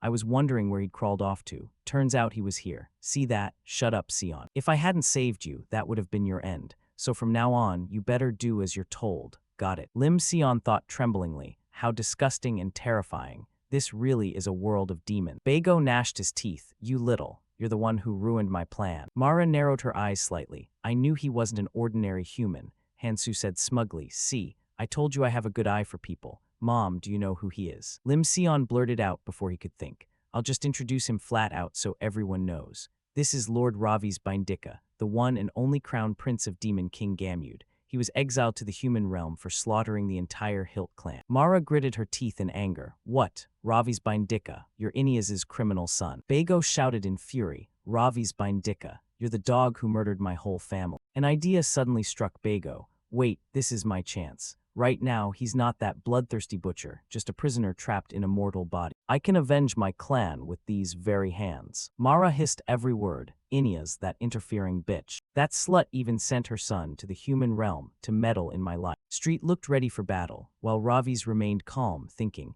I can't fight all three at once with my current strength. That Bago guy might stab me in the back at any moment. How should I handle him? Ravi spoke up. Hey Bago, get lost. Bago screamed at the top of his lungs. You still think you're in the demon realm? I'll kill you myself the moment. Before Bago could finish his sentence, Ravi's barked a command. Shut your damn mouth and get out of here if you don't want to die. Bago, who had been acting tough just moments ago, cowered before Ravi's terrifying aura. The young man continued calmly. Tell the demons in the human realm that I, Ravi's Bindika, have descended as the Blood Lord. Tell them to stay in their place if they don't want to be hunted down and killed by me. Bago was paralyzed with fear. What? You can use mana in a human body. How? How is that possible? Bago turned tail and ran. Damn it. He threw himself out of a high-story window and vanished into the night. After brushing Bago aside, Ravi's turned back to Mara and provoked her. Hey, you old hag, if you want to look younger, try experiencing some bone-deep pain yourself, instead of running around stealing other people's bodies. Mara flew into a rage upon hearing that. Old hag, you arrogant brat, how dare you speak to a senior in that tone? She was so angry she began coughing up blood everywhere. Hansu rushed to support her. Mom, don't overexert yourself. Mara wiped the blood away with her hand. Fine. I was quite curious about the child Inya's cherished like a treasure. She flashed a devious smile. I wonder what her face will look like when she sees her son torn apart by the children of the woman she always loathed. Ravi's matched her with an eerie smile of his own. I'm curious too. I wonder what the expression of an old woman who spent her life consumed by jealousy will be when her children are killed by the son of the woman she always loathed. Mara commanded her two children, Hansu, Han-young, which of you will go first to bring me that brat's tongue? Hansu conjured a spiked flail on a chain and said confidently, Me, obviously. Mom, just wait a moment. Han-young remained stone-faced, not saying a word. She had already manifested two massive blades in her hand. Hansu swung his flail and charged. Get back, Han-young. My Venorin is more than enough to shut this brat up. Hansu hurled the spiked flail toward Ravi's group. The three of them dodged just in time. Lim Sion screamed, seriously. Han-young took the opening to engage Ravi's in close combat. Move, Hansu. Hansu shouted, Hey sis, you're in the way. Han-young barked back, shut up and provide backup from the rear. Ravi's thought as he parried the blades, they have zero teamwork. I can exploit that. Ravi's began to taunt them. At this rate, are you sure one of you will be able to kill me before dawn? Hansu said angrily, Watch it, I almost hit them. Ravi's continued his analysis. They're blocking each other's attacks. That mommy's boy is overconfident, while this cold-faced girl is excessively cautious. This perfect duo is falling apart. Ravi struck hard, deflecting Han-young's blade toward Hansu's flail, causing the guy to explode in anger. Damn it, again. While Han-young was distracted, Ravi seized the moment and slashed her across the abdomen. Seeing the wound wasn't deep, Ravi's thought to himself, even for hybrids, they're strong. What the hell did Mara do to them? Hansu saw an opening and swung his flail directly at Ravi's. Serves you right, Han-young, this kid is mine. The flail grazed him, leaving a gash on Ravi's similar to the one he gave Han-young. She wasn't about to be outdone. Gripping her twin blades tightly, she lunged forward. I'll be the one to take his head. Han-young swung her blades, landing two more slashes on Ravi's body. She suddenly flinched. What? He dodged my vital strike. Hansu came running back with his flail. Ravi's, make sure you don't get killed by her. You have to die by my hand. Ravi's dodged the spiked flail, only to have to use his blade again to block Han-young's follow-up attack. The girl gritted her teeth and pressed her blade down. Just die. Ravi's quickly backed away, thinking, I don't have enough mana to take them both on. This plan is a bit cheap, but I'll try to provoke them. Ravi spoke up. Hey, your sister is way stronger than you. Hansu lost it upon hearing that. What? Who's stronger than who? I knew how to swing a sword before she was even born. I'm gonna kill you, seeing that the guy had completely lost his cool. Ravi's was surprised at how well the taunt worked. It actually worked. Seeing Hansu rush past her, Han-young shouted in anger. You idiot, what the hell are you thinking? Why are you charging in like a moron? Hansu yelled back, shut up. I'm going to be the first one to bring his corpse to Mom. Ravi's thought, good, his attacks are getting more reckless. That also means he's just entered my striking range. Over on Street's side, she was clashing with the old hag Mara.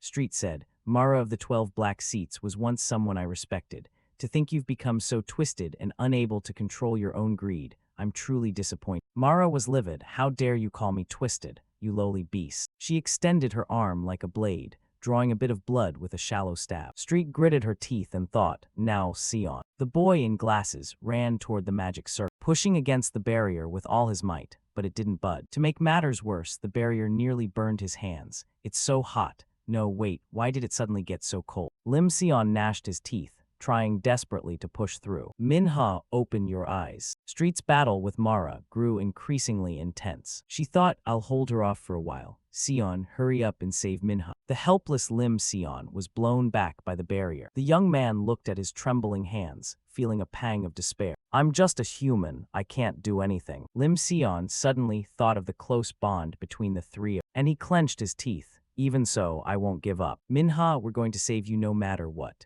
Will the power of friendship help Sion save Manhwa? The answer is no. The guy punched the barrier with his bare hands, but it didn't even leave a scratch. Meanwhile, Street was getting absolutely wrecked. After cornering Street, Mara spoke up. Time to end this little game, shall we? Street thought through gritted teeth. Even with such a ragged body, she's still this strong.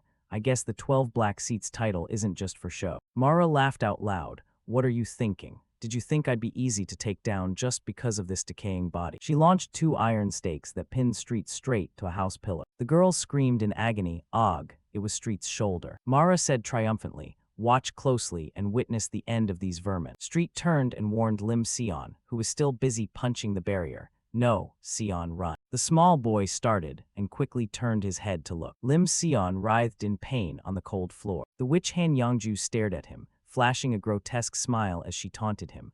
I'll use you as nutrients along with that little girl, so just wait right there. As he struggled to move, he thought in a panic, my body, it won't move. At that moment, she began casting a spell on Young Minha's body, saying excitedly, I've wasted far too much time on these brats. Then she screamed out in satisfaction, I swear upon the blade that can split the soul. O moon of the oath, I willingly renounce this rotting flesh. Let the flames of greed incinerate my bloodline and open a new path. Tear through the gates of the heart and remake this light. Right then her eyes suddenly flared with an ominous light as she roared, O darkness, heed my call. My oath is fulfilled. Seeing this, Young Minyu took notice and shouted in worry, no. Where did that blood-red blade come from? At the same time, his eyes turned unusually cold. Then the hand gripping his sword swung powerfully toward the group in front of him. A single strike from his blade, enough to drain a massive amount of their strength. At that moment, Han Young shouted to stop him. Stop right now. But Hansu stubbornly yelled back, no way, I have to be the first. Suddenly, his body was tightly bound by a coil of magical rope. Then an invisible force yanked him back with a violent pull. And before he knew it, his mouth was sealed shut with thick layers of tape. His body was dragged into a dark, unnoticed corner of the room. There, Jin Yihe was quietly holding him captive, taunting him in a low voice. How dare you bullies pick on our dear Ravi's Opa like this, huh? Out of nowhere, a massive amount of slime began to pour out. It flowed from Mara Velias's mouth and streamed directly into Young Minha's mouth. Her body took in the slime she poured out, and then she let out a soft hiccup, causing the liquid to suddenly surge upward, before it slowly flowed back down into her body, as if it were the most natural thing in the world. Unexpectedly, she woke up looking perfectly healthy and said deviously, finally, I have obtained the perfect vessel. At the same time, her old body collapsed onto the floor. She held up her 2 arms, admiring them as she spoke. This fresh body, this sensation. Then she began to touch her body, saying pervertedly, this is it. I will enjoy this beauty forever. Seeing this, Lim Sion screamed, no. Street also let out a desperate cry, no, while Minha, who was still fighting, got distracted, prompting Hansu to snap, where do you think you're looking? He muttered in frustration, damn it, I arrived at the shop too late. At that moment, Jin Yihe looked at him with an obsessed, flirtatious gaze and sighed, Ravi's Opa, those beautiful lips. Even Opa's new appearance is so seductive. He then used his own arm to take the blow from the blade. She hid behind a wall, trying to snap herself out of it. Get it together. Belsha Opa is in danger right now. Suddenly, she became shy and worried. But if I step in, Ravi's Opa might see me. She shouted shyly, just imagining it is so embarrassing. Even so, I can't just stand here admiring him forever. What should I do? Hansu, lying there, was beyond shocked. And taking advantage of the moment, he tried to crawl his way out. Just then, Han Young spotted him and asked worriedly, Hansu, who did this to you? At that exact moment, he quickly plotted, this is my chance. He then struck Hansu directly, making her scream, Mom, that idiot Hansu. Now Young Minha began to take notice of them. As strange slime suddenly appeared on her body, Han Yangju, hiding within that body, spoke up, Sue, what are you doing down there? Her arm quietly reached out to set him free, and immediately after, he yelled in frustration, where is that brat? Where did she come from so suddenly? She replied slyly, it seems we have a little scaredy mouth. Then she showed off proudly, Mom, are you all done? How do I look? Am I pretty? He remarked, Mom, you don't look like yourself at all. Seeing this, Lim Sion whispered in despair, so she really did take over Minha's body. Is it really all over now? Street, still held captive, quickly called out, Lord Ravi's, there's still a chance. Minha's soul hasn't completely vanished yet. Hearing that, he gasped, what? She struggled to continue. Tonight is a moonless night. On a night when the moon hides itself, the boundary between the human and demon realms grows thin. Magic, contracts, and even souls become most unstable. The sky grew darker as she spoke. Until this night ends, Mara's ritual cannot be considered complete. Her original body still lies there motionless. She shouted, Minha's soul is definitely still in there. Suddenly, Minha's eyes filled with panic. She struggled and cried out for help. Minyu Oppa, my body is moving on its own. Please save me. Hearing this, he lost focus, confused. Is that really Minha's soul? Suddenly, she began to laugh eerily. Mara Velias emerged, taunting arrogantly. How amusing. Well, my voice sounds exactly like the real Minha, doesn't it? Infuriated, he barked, you dare play games with me. She gave a cold command. Hansu Han-young, I'm tired of this. Kill them all now. Upon receiving the order, he charged forward like a madman, yelling excitedly, yes, mother, we'll really finish them off now. Mom, hurry up and find that mouse from earlier and kill her too. He also began to swing his blade in a fit of rage, thinking to himself, I can't believe I can't even handle these low-class descendants and have to endure such humiliation. In another corner, she spoke up with satisfaction. You've waited long enough, haven't you? It's time for me to feast and increase my power. Seeing this, Street's eyes welled up with a sense of injustice. While she taunted deviously, now, who should I enjoy first? A rare look of fear flashed in Lim Sion's eyes. Suddenly, a strange ball dropped right at her feet, taking her by surprise. What's this? She stared intently at the sphere. Unexpectedly, a mini doll popped out. It fixed a sharp, cold gaze upon her body. This made her jump back in sheer terror. Seeing this, he also spoke up in shock. That is. As thick murky smoke filled the room, Mara Velias covered her nose and grumbled, what is this? What's this foul stench? Suddenly, a figure dashed through the air. It was Jin Yihe. She lunged toward Street and pulled out the 2 iron stakes. Then she attached 2 large mechanical hands to her arms, making Street gasp in surprise. That is. She quickly finished the task while Street was still in a daze. Then she turned away and gave a cold order. Use this. Street asked hesitantly, are you Jin Yihe? At that moment, Lim Sion was being held down by a stream of slime. She approached, pulling him up while whispering, human, use this to help him. He was so shocked he stammered, you are. She vanished, leaving a gun floating in midair. Street admired the 2 hands, marveling. This is a weapon reinforced with the power of the demon realm, isn't it? How did Jin Yihe get her hands on something like this? He was equally shocked. What is this? Why did Jin Yihe give this to me? His hands fumbled with the gun she had just handed when he suddenly let out a shout as a pink mist enveloped the room. His mind spiraled out of control, causing him to yell in pain.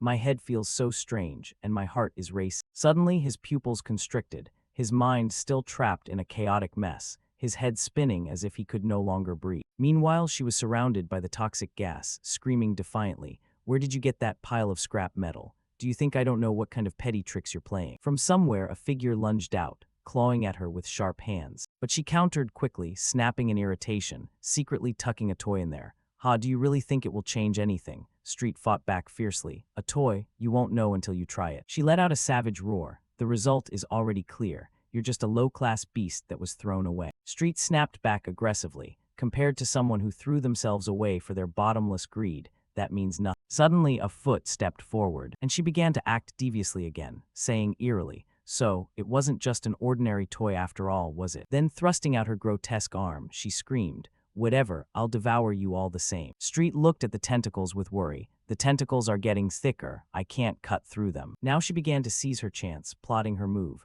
Mara is starting to adapt to her new body. The more time we waste, the worse it gets. She's becoming more monstrous by the second. She threatened arrogantly, I wonder how a fresh, struggling demon realm beast will taste. Will it be delicious? Hearing this, Street grew more and more anxious. A cord connecting from her abdomen caught her eye. It was the umbilical cord connected to Yangju. As she was about to be backed into a corner, Street reached a conclusion. That's it. Minha is just an ordinary human. Seeing her original body lying there, she realized that she couldn't absorb all of Mara's power at once. Meanwhile, she was relentlessly attacking her. But Street managed to deduce in time. We have to cut the umbilical cord connecting her to Yangju's corpse somehow. I have to break that magic circle. In a corner, Lim Sion had regained his composure, calmly realizing that his breathing was steady. Holding the gun, he thought to himself, What am I supposed to do with this thing now? Suddenly, he noticed Mara Velias's body being protected by a magic circle. He quickly glanced over at her, watching her fight while wondering,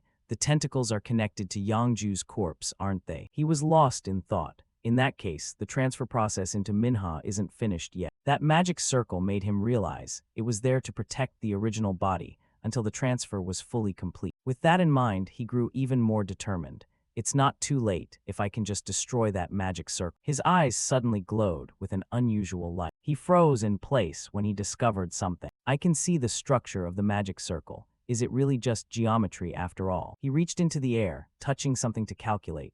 Geometry is made of shapes, and shapes can be turned into formulas. A magic circle is nothing more than a structure calculated with numbers. As his hands moved, he reached a conclusion. This circle is maintaining the connection between Yangju's corpse and Manhwa. I need to solve the formulas and find the weak point. His hands suddenly began scribbling strange mathematical formulas. He calculated frantically, using the full capacity of his brain to analyzing the magic barrier. The core is a cubic polynomial, with mana flow following an S-curve. The nucleus of the ceiling spell lies at the extreme values. Then, the derivative. Seeing this, Street, who was struggling to fight, was also stunned. Is that a magic formula? Is Sion really decoding the magic circle right now? As she resisted the power of the hands, she thought, thanks to the weapon Jin Yi gave him, Sion can interpret the magic. Meanwhile, she was still immersed in pleasure, screaming repeatedly, "Come here, you little mouse." Street began to find the will to survive. No matter what, while Sion is decoding the magic circle, I have to try and stall for as much time as possible. Now his hands never stopped solving the difficult math, gradually reaching the end, converting the structure of the magic circle into a matrix. The main diagonal mana vector is a symmetric matrix. Then he smiled and said with satisfaction, if I find the eigenvalue, there will be only one single weak point. Then his eyes lit up, showing his excitement. Found it. Fx equals 0, its weakness is finally exposed. Finally, he boldly raised the gun and spoke. Magic circle, your minimum value is next. The bullet flew from the barrel as he cheered. This is your destruction. Immediately after, he was so happy that he jumped for joy. The immense power of the bullet pierced through the magic barrier. What? It seeped deep inside, slowly reaching her body. Only then did she realize what was happening and screamed. What? Lim Sion and the gun were blown far away. She cried out in despair, How? How could you break my magic circle? But he didn't care, still lost in his triumph. I did the math, the formula has been proven. He thought of the gun and reached a conclusion based on his calculations. Then he fell asleep mid-thought, the magic circle having collapsed. While she, on the contrary, was screaming frantically,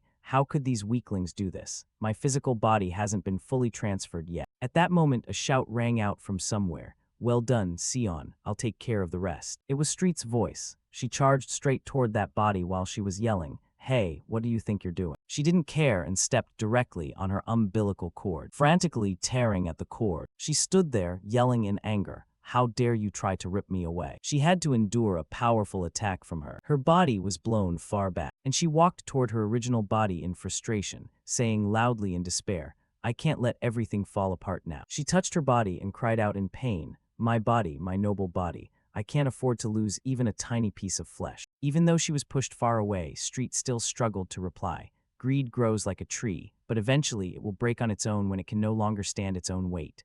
And when something breaks like that, filth will inevitably cling to it, layer upon layer. Hearing this, she grew even more infuriated, threatening loudly. What the hell are you talking about? You low-class beast, I'll chew you up until there's nothing left but bone. Street gave her a lecture in her exhaustion. Now, both this thing and your greed will burn together. Isn't that right? Lord Ravi's, before her eyes, the protagonist was now radiating an absolutely overwhelming presence. Han Young, despite being held upside down by her body, never stopped apologizing. Mom, I'm sorry, that thing.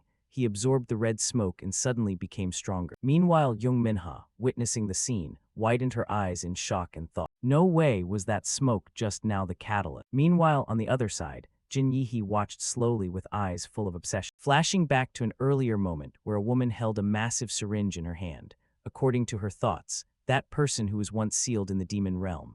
It's a good thing I managed to get blood from Ravi's body. I plan to keep it forever, but there's no other way now. Ravi's Bamb said this. A special serum has been transplanted into your new body. If it can absorb blood from the original body, you will be able to regain a part of your true power. So, Ravi's, please accept my gift, and once again cause a stir just like in the old days. Right now, Jung Minu's eyes were wide and dark as he interrupted. It's been a long time since I've felt this refreshed. Meanwhile, Jung Minha suddenly became agitated and screamed in fury. You useless fools, can't the two of you handle one simple task like this? However, he showed no mercy and abruptly yanked Han Su's shirt with force, then proceeded to pull hard on the necklace around Han Young's neck, making her cry out. The two of them gritted their teeth at the demon, when suddenly both of them performed a synchronized and quickly broke free from Jung Minu's grasp. As soon as he got away, he went mad and charged toward him. Thanks, Mom. Now I'm really gonna kill him. She didn't hesitate either and immediately rushed at him from the other side while roaring. Die, die, just die. However, Jung Minyu easily blocked both attacks with his bare hands. Then the possessed Jung Minha flew straight at him in a rage, her mouth not forgetting to utter mockingly. Ravi's Bindika, you bastard who calls yourself a demon prince, why are you risking your life for these lowly humans? She isn't even your biological sister. But Jung Minyu didn't rush to answer and instead muttered, that sweet cake. Then his eyes glared sharply as he growled. It truly tasted delicious. Those words simultaneously caused her eyes to fly wide open in shock. What? On the contrary, he continued to bring up the story from the past. The cake that this body's younger sister fed me. It didn't taste like anything from this world. It tasted like the heavens. This caused him from the other side to feel irritated and interject mockingly. What the hell are you talking about? You're a demon. Why are you mentioning the heavens? But Jung Minyu remained steadfast in his words and even asked, have you two ever fed each other cake? Hansu nearby immediately cut in with a rude tone. Are you crazy? If anything, we'd just throw it in each other's faces. His hands continued to attack fluidly, while his voice responded with complete indifference. Is that so? In just a short moment, he slashed her throat in a straight line. The wound was not shallow at all, deep enough to spray a stream of blood. Those drops of blood splattered onto Jung Minyu's face and even his mouth. He didn't hesitate to use his tongue to clean it off, but as soon as he tasted it, his eyes suddenly went wide. Jung Minyu's mind once again drifted back to the past, but this time it was Han Young's when she was still innocent. Mom, I got a 10. At that time, a tiny Hinsu also excitedly spoke up. Mom, I've cleaned the whole house, I'm so hungry. However, Han Yongju at that time snapped. Shut up, if you're hungry, go drink water. Immediately, she left the house and slammed the door, not forgetting to curse at the useless bunch. Those words unintentionally hurt those two children, immediately causing both to lose motivation and discard what they had just done, studying, cleaning. They thought sadly, nothing I do ever makes Mom praise me. Moving to another scene at a coffee shop, Han Yongju looked at the bustle around her and repeatedly complained.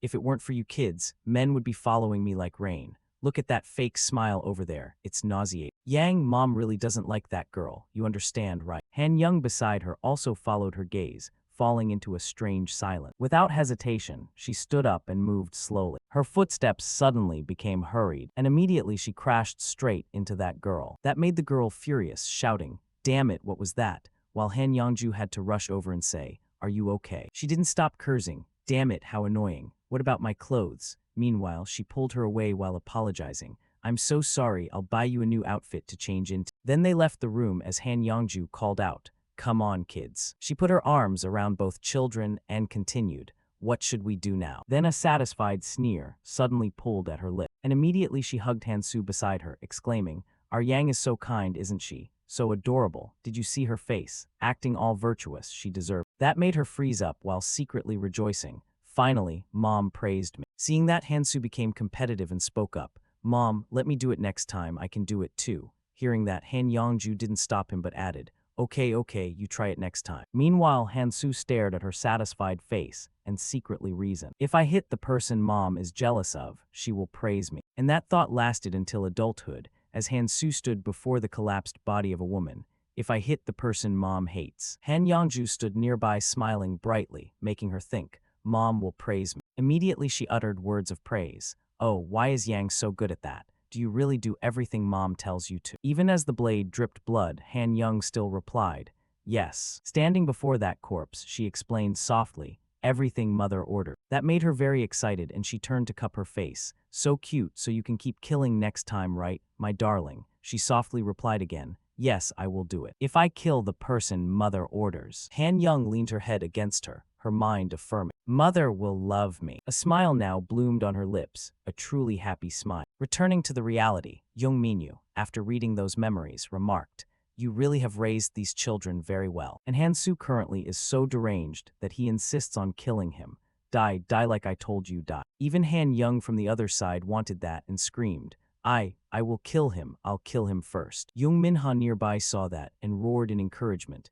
That's right, kill him fast. Get that bastard out of my sight right now. Seeing that, Young Minyu swung his sword while reflecting. Seriously, the true nature of demons is so despicable. Even in a one-on-two, he still easily suppressed both of them. Then Young Minyu's eyes grew wide and savage. I admit you are a demon worthy and qualified enough to die by my hand. Noticing that expression made her think in shock. His eyes have changed. Her teeth instinctively gritted as she thought further, just like that beast of the battlefield back then. In her mind, she associated the image with Ravi's uncle, Barca. On the other side, Han Young had been severely wounded and screamed pathetically, "Damn it, my hand," while Hansu beside him didn't care and even mocked. "Idiot, you should have been more careful." Suddenly, Young Minyu rushed over and pointed out, "You're worried because he's your brother, right?" While she was still annoyed, he shouted from behind, blaming, "It's all your fault, Hansu, you piece of trash. You should have finished your mission properly." As for her, who was fighting him, hearing those words made her glare and turn.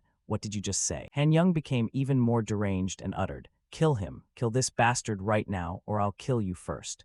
This made Hansu freeze in disbelief. You really? Young Minyu took the opportunity of their bickering to swing his blade and leap up. That's right, keep fighting, you idiots. At this point she realized, and her eyes widened in surprise. Yet without a single wasted movement, he quickly grabbed him. Simultaneously, he swung his sword, and Han Young was pushed by Han Su in front of the blade to take the attack. Immediately, he had to collapse and roar in agony. The piercing pain ran through her body, making Han Young unable to stand as she screamed. It hurts so much. That sensation made his body go numb, and he had to tilt his head back and shout, "Mom." Seeing that pathetic sight, Young Minyu cursed loudly, useless until the very end. "Su, leave that brat behind and come here and fight." She was still close to Young Minyu, and hearing her say that, she obeyed. "Yes, mother." Meanwhile, Han Young had collapsed to the ground, still screaming in resentment. "No, don't leave me." He used his last breath to plead, "Mom, mom." However, she didn't care about him at all and only focused on destroying Young Minyu. Die, stop resisting in vain. However, his flexible body quickly dodged every attack. At the same time, his brain was still working in cycles. I've handled one. But looking at that motionless corpse, he continued to calculate. Mara's body has almost finished the possession. If I waste any more time, Minha won't be able to come back. I don't know how long this body can endure. Suddenly, Young Minyu grabbed that blade firm in his thought. But I have to try. Immediately, he took the knife from Han Su's hand, while the other arm quickly grabbed her waist, and the other hand discarded the blade and moved to her head. Without hesitation, Young Minyu leaned down and bit hard into Han Su's neck. Despite the scream of agony, he still focused on that stream of blood. This scene made the possessed Young Minha's eyes widen in horror. No. What the hell is this? As for her, after being released, she couldn't stand straight, and then lost all strength and collapsed to the ground. After drinking the blood, Young Minyu's power seemed upgraded.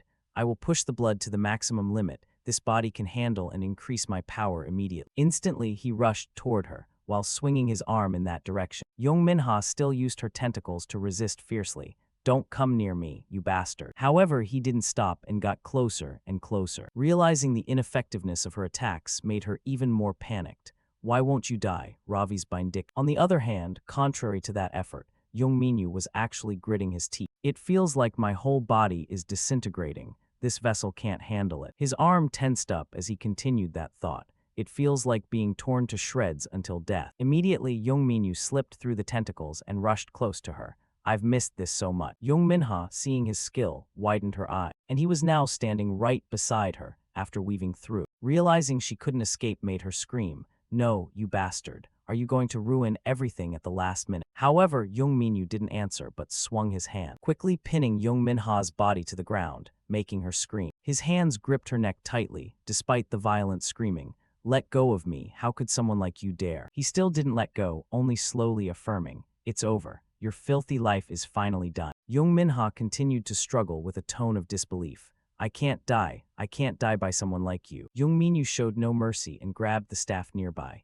This is my final warning. If you voluntarily leave Minha's body right now, I will spare your life. Hearing that opportunity made her gasp in shock. What? You'll spare me? His aura now was no different from his father's as he continued.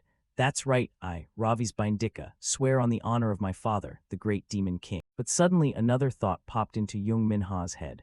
I see, this guy is afraid I'll self-destruct if I don't leave this body. It's a pity to lose this vessel, but the important thing is to survive and find another one. Then she laughed maniacally and began to speak up. Certainly, the lineage of the great demon king won't lie when using family honor. Lower your sword. If you do that, I'll do what you want. I really have no other choice now. Seeing that recklessness made Jung Minyu freeze, and the magic staff in his hand suddenly vanished in a wisp of smoke. He slowly moved away from her and stood up straight, then spoke in anticipation. Now get out of there. Jung Minha, after being released, still felt discomfort in her neck and grimaced before replying. Fine. Suddenly, a magical smile bloomed on her lips. In an instant, the soul of the monster shot out. I'm leaving, you idiots. Seeing that, Jung Minyu sneered with interest and immediately swung his demonic hand, using it to grip its soul tightly. Only then did it realize and began to struggle violently. What this arm is, this isn't a human arm. He still kept a smile on his lips and began to clarify everything. As one of the 12 black seats, you really believe others easily, don't you? To tell you the truth, I didn't even know how to pull you out of Minha's body. This caused it to widen its eyes in horror. What, you bastard? So it was all just a lie, even when you swore on your family honor and your father. Suddenly, Jung Minyu held the monster high in his hand while revealing his cunning. You know, I only care about keeping my own honor. The purple-eyed, blue-skinned monster shrieked and struggled in agonizing rage. No, my body, that's my body. I don't want to leave. Let me go. Jung Minyu curled his lip in utter contempt. What a pathetic sight. The monster was cast out of her body, and the moment it emerged, he snatched it up. It wailed at the top of its lungs. Wait, hold on, please save me. I'll do anything you command. The monster writhed, screaming, please. But then, from behind, Hansu stumbled to her feet, clutching a sword. That's right, well done. Yang, hurry up and kill this bastard. Before she could launch her attack, Han Young drove a blade straight through her. He said coldly, how sly, trying to hog all the credit for yourself again. In a bloody scene like this, I won't let that happen. Then both of them collapsed onto the cold floor. Seeing this, he flew into a rage. You bastard, is this how you throw away my final chance? Jung Minyu looked at him icily and countered. They called you mother with all that desperation, only to die in such a ridiculous way. He seemed even more oblivious, uttering shameless words. Please, I beg you, I won't touch this girl and I'll move to another body, okay? Your mother and I used to be as close as sisters. His face remained stoic, looking at him with emotionless eyes. He hurriedly explained, you don't believe me. It's the truth. Ask Inya's. She called me big sister and always treated me well. Hearing this, Street couldn't take it anymore and spoke up. Your children just died, yet in the end, you only think of yourself. Are you even a mother? He screamed and pleaded frantically. I can give birth to things like that all over again. Ravi's listened to me. Unable to listen further, Jung Minyu sliced his head clean off. Your reputation as a former member of the 12 black seats isn't worth a damn thing, is it? He groaned in pain. Ravi's Bindika. Who would have thought you would humiliate me like this? From Vin, he was now consumed by absolute fury and hatred. To think I'd die at the hands of Inyas's son. As expected of Inyas, wailing bitterly, I won't accept this, I'll kill you. He delivered the finishing blow with a stomp, and he slowly began to fade away. Blood magic surged back into his eyes. It was over, the battle had ended. Street approached him and said, I knew it, you did it, Master Ravi's. He looked at his hand overtaken by blood magic and thought, she was a former member of the 12 black seats after all. Her power is truly overflowing. He paused but pulled a handkerchief from his coat, covering his nose against a mediocre and filthy stench. What a pointless waste of time. Street inquired about the two who had died, Master Ravi's, those twins, if Mara hadn't invaded the human world. She continued in a tone of mourning for their fate. I wonder if they could have lived happily with their real mother. Jung Minyu thought for a moment and said, we'll never know. Looking at Jung Minha, his younger sister lying unconscious before him, he continued, even when parents aren't demons. Then thinking of Jung Tae-sik, the man unfit to be a father, he added, children can still die because of their parents' greed. From behind the door, a figure with a face identical to Jin Yihee's watched him with eyes full of admiration. It's done, now I must leave this place. But having been spotted, he called out to her, over there. She startled, seeing her flustered and trying to run away. He said, I've already seen you, so you can come out now. She felt incredibly embarrassed. No, Please just pretend you didn't see me." He then ignored her, lazily saying, "Velsha." At the mention of that name, Street jumped. Velsha, famed as a master weaponsmith, hailing from a traditional family of the demon realm. In shock, she continued, "The youngest of the Murtano family, the one who received all the love and spoiling. That Velsha, the genius smith said to appear only once every 3,000 years." With a pensive gaze, he asked directly, "So, why did you follow me all the way here?" She jumped and stammered her explanation. "Follow you, Bam said so. He said I'm a gift for you, big brother. The surprise was over, so I'm leaving now." After saying that, she tucked tail and ran. Street stared blankly at her, confused. Of all the noble ladies, she is the most reckless and arrogant, and is known for constantly clinging to Master Ravi's. But I'm certain that was Jin Yihee's face, wasn't it? Yong Minyu gritted his teeth in anger. Why did he do this? Bam must have placed Velsha's soul into Jin Yihee's body. With a sharp gaze, he felt bitter and annoyed. This just made everything more complicated. Yong Minyu crossed his arms in irritation, blaming him. "Bam, you bastard. If I return to hell, Bam will be your subordinate. You can do whatever you want with." Street seemed very intrigued. "Really? For how long?" he grumpily declared, indefinitely. In the kingdom, where Bam sat enjoying afternoon tea. Across from him, Ineas and Barca were chatting animatedly. Barca said, "Are you surprised? Thinking of that bloodsucking, he truly is my nephew." Ineas replied sorrowfully, "How cruel." She continued to ask, "So what did Lavis do after that?" He said with an admiring look, "Rumor has it that with that blood-sucking power, he severed her tentacles and crushed her head." Barca chattered away with a playful tone. "Oh my, I'm so soft-hearted I don't dare tell more. My poor sister." "Serious now," he said to Ineas, "if you're going to like something, like it properly. Don't just mince your words." She agreed, right, I do like it. Regardless, don't use Lavis anymore." Her sharp eyes glanced sideways at Barca, her voice slightly irritated. "Did you handle it skillfully? That's enough for me. I haven't had a single day's peace knowing my son is in the human realm." Barca dodged the subject, pointing to the tea in her hand. "The tea you're drinking is a precious specialty from the George family, isn't it? You've been drinking it all this time." Knowing he was intentionally changing the subject, she snapped back, "That has nothing to do with this." Realizing he couldn't escape, he spoke casually to comfort her. "Just joking. Now Lavis can use his true power. You don't need to worry anymore, just relax and enjoy your tea." But she had known everything for a long time. "Are you all conspiring together?" She turned her eyes to him and asked, "What are you all planning?" Hearing this, his expression turned to one of surprise. "Even the great Demon King doesn't know." She replied, "Could it be that Gamute doesn't know Bam placed the bloodstone inside Lavis's body?" She paused in horror as if she had just discovered something terrible. "Don't tell me." She stood up aggressively. "Are you planning to use Lavis to capture Morgus?" He raised both hands with a delighted voice. "Exact." Ineas truly exploded upon hearing the news about her son, angrily grabbing Barca's neck and screaming, "I'll kill you right now." Terrified, he urgently explained, "No, Lavis wants to catch him too. How could I let my nephew's wish go to waste?" The two bickered back and forth. She bit his head. "You idiot, you should have died 1,000 years ago." He pleaded before her, "It hurts, it hurts." This scene seemed all too familiar to Bam.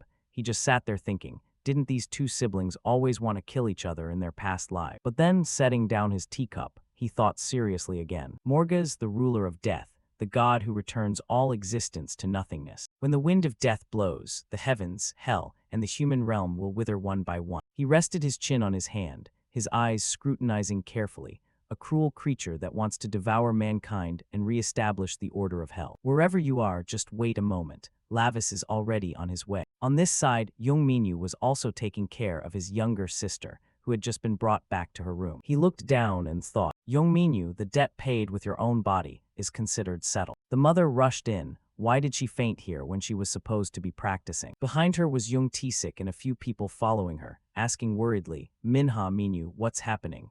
Knowing how to deflect, he replied, "It seems she got injured in the practice room." Young Tisik went berserk and cursed at him. "You bastard, what did you do? She's a future idol. Young Minyu, was it you? Are you all plotting against her to harm me?" His stinging words made her snap back as well. "Why are you saying that? Both of you were against Minha becoming an idol." He seemed to lose all reason, only thinking of himself and cursing her back. "Every time Minha appears online, the comments are all praising me.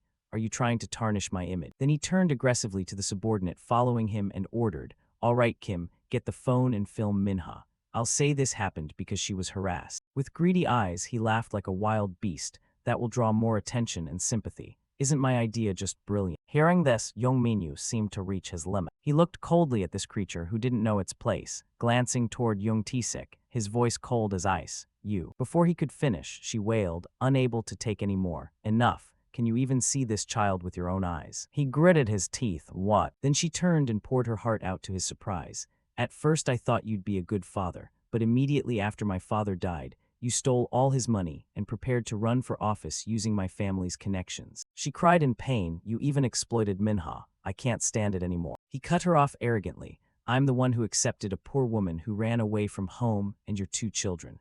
Don't you remember your father thanking me and asking me to take care of you all? Then he roared back, blaming and cursing after swallowing his pride about the ex-husband. Now you're planning to kick me out, you ungrateful wretch. Looking at this wretched man before him, he was furious. Every word you utter is deathly foul. Does someone like you even deserve to be called human? His eyes stared straight at him, as if reaching the absolute peak of his limit. I can't tolerate this insolence anymore. Although I regret that I cannot kill in the human world, breaking a bone or two. She couldn't restrain herself any longer and shouted aggressively, Shut up, you piece of trash. He was startled, but his blood boiled even more. What? You dare say that to me? You dare silence me? Looking at young Tisik with eyes of hatred, I've endured just to avoid hurting the children further. I tried to make sure they wouldn't lose a father for the second time. You're a hypocrite. Is it all just for your image? Don't make me laugh. Blue veins began to pop on young Tisik's face. Are you crazy? She placed her hand on her chest, her hatred turning into strength. She declared, Listen here, I'm no longer here to be your lack. Her determined gaze made him bitter. From now on, I will be the hand that strangles you. At this point, he reconsidered. I once thought she was just a weak human. The scene reminded him, but this moment reminds me of my own mother. Young Tisik also turned furious. What? Who do you think you are to dare? In a grand setting, at a facility in the Middle East, a large dark-skinned man was pleading. What are you doing? Please stop, don't press the launch button.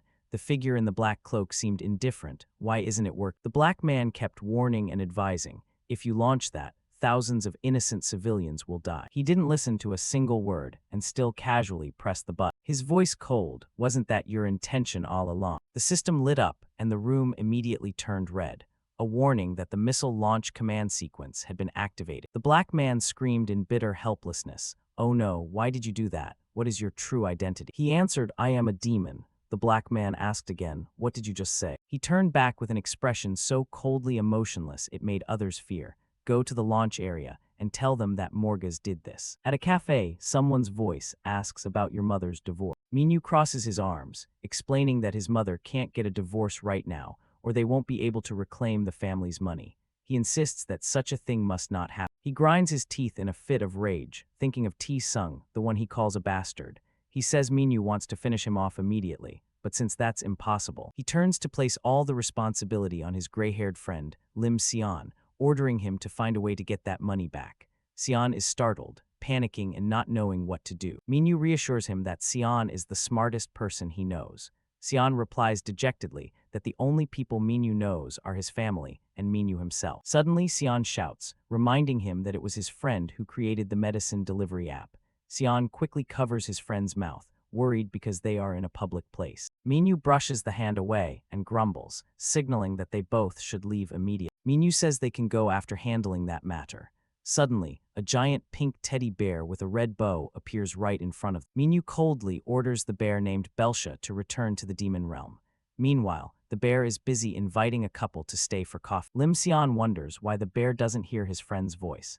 Minyu explains that it won't talk if you look it straight in the face. He freezes, realizing that the teddy bear is actually Belsha, the genius weaponsmith. Xian asks curiously about his friend's relationship with Belsha. The scene shifts to Belsha's flashback. The story begins when Belsha was still in her mother's womb. A demonic figure named Ga Minhadair steps out from the forge. The demon lord had granted her father the eternal flame. Born in the forge, Belsha was scorched by the fire even before she could open her eyes. Her father, a demon, declared that the flame granted by the demon lord would guide the path she must walk. The fire burned her flesh, and the world around her was nothing but a blazing red. The only sensation was an unbearable heat. At the same time in the demon realm, a voice echoes in a gloomy cathedral, reporting to great demon King Ga Minhadair that the promised work is finally complete. Inside the cathedral, great demon King Ga Minhadair explains that this is the mouth of Cassidus, which sucks in the false oaths of traitors and turns them into punishing shards of ice. A work of art created from pain. Belsha's father proudly declares this to be a masterpiece crafted by the genius of the Miyatano bloodline. Ga Minhadair observes the mask and confirms Count Valdir's boast. He believes this mask will remain a masterpiece of the demon realm for many years to come. He asserts that the skill of this young demon girl can truly be called the pinnacle. Ga Minhadair sighs, saying he envies Valdir for having a genius like Belsha, while his son Ravi's only gives him a headache. Belsha's father humbly replies that His Majesty's words weigh heavily on him, but Ga Minhadair dismisses it, calling it the grumbling of an old king, and says he will accept the gift. Ga Minhadair solemnly declares that from now on, the development of weapons in the demon realm will lie in the hands of the Mayano family, and he places his trust in them. That night at the family castle, her father turns to ask Belsha if she heard clearly that the noble demon lord praised the work she created. He flashes a devious smile. Then he looks back at Belsha, declaring that she is truly the greatest masterpiece their family has ever produced. But from a distance, a scream rings out. Belsha turns to look. The queen's scolding echoes, asking what he intends to do if the child who will become the future demon king continues to turn the nobles' territories into a sea of blood like this, and if he plans to destroy every single demon in the realm, stating a sovereign must know how to bestow tolerance and altruism. The response is the scream of a young demon boy. He yells that forgiveness and mercy only diminish the dignity of a demon lord. A demon lord must be ruthless. Inayas then grabs Ravi, threatening to take him to see his ruthless uncle.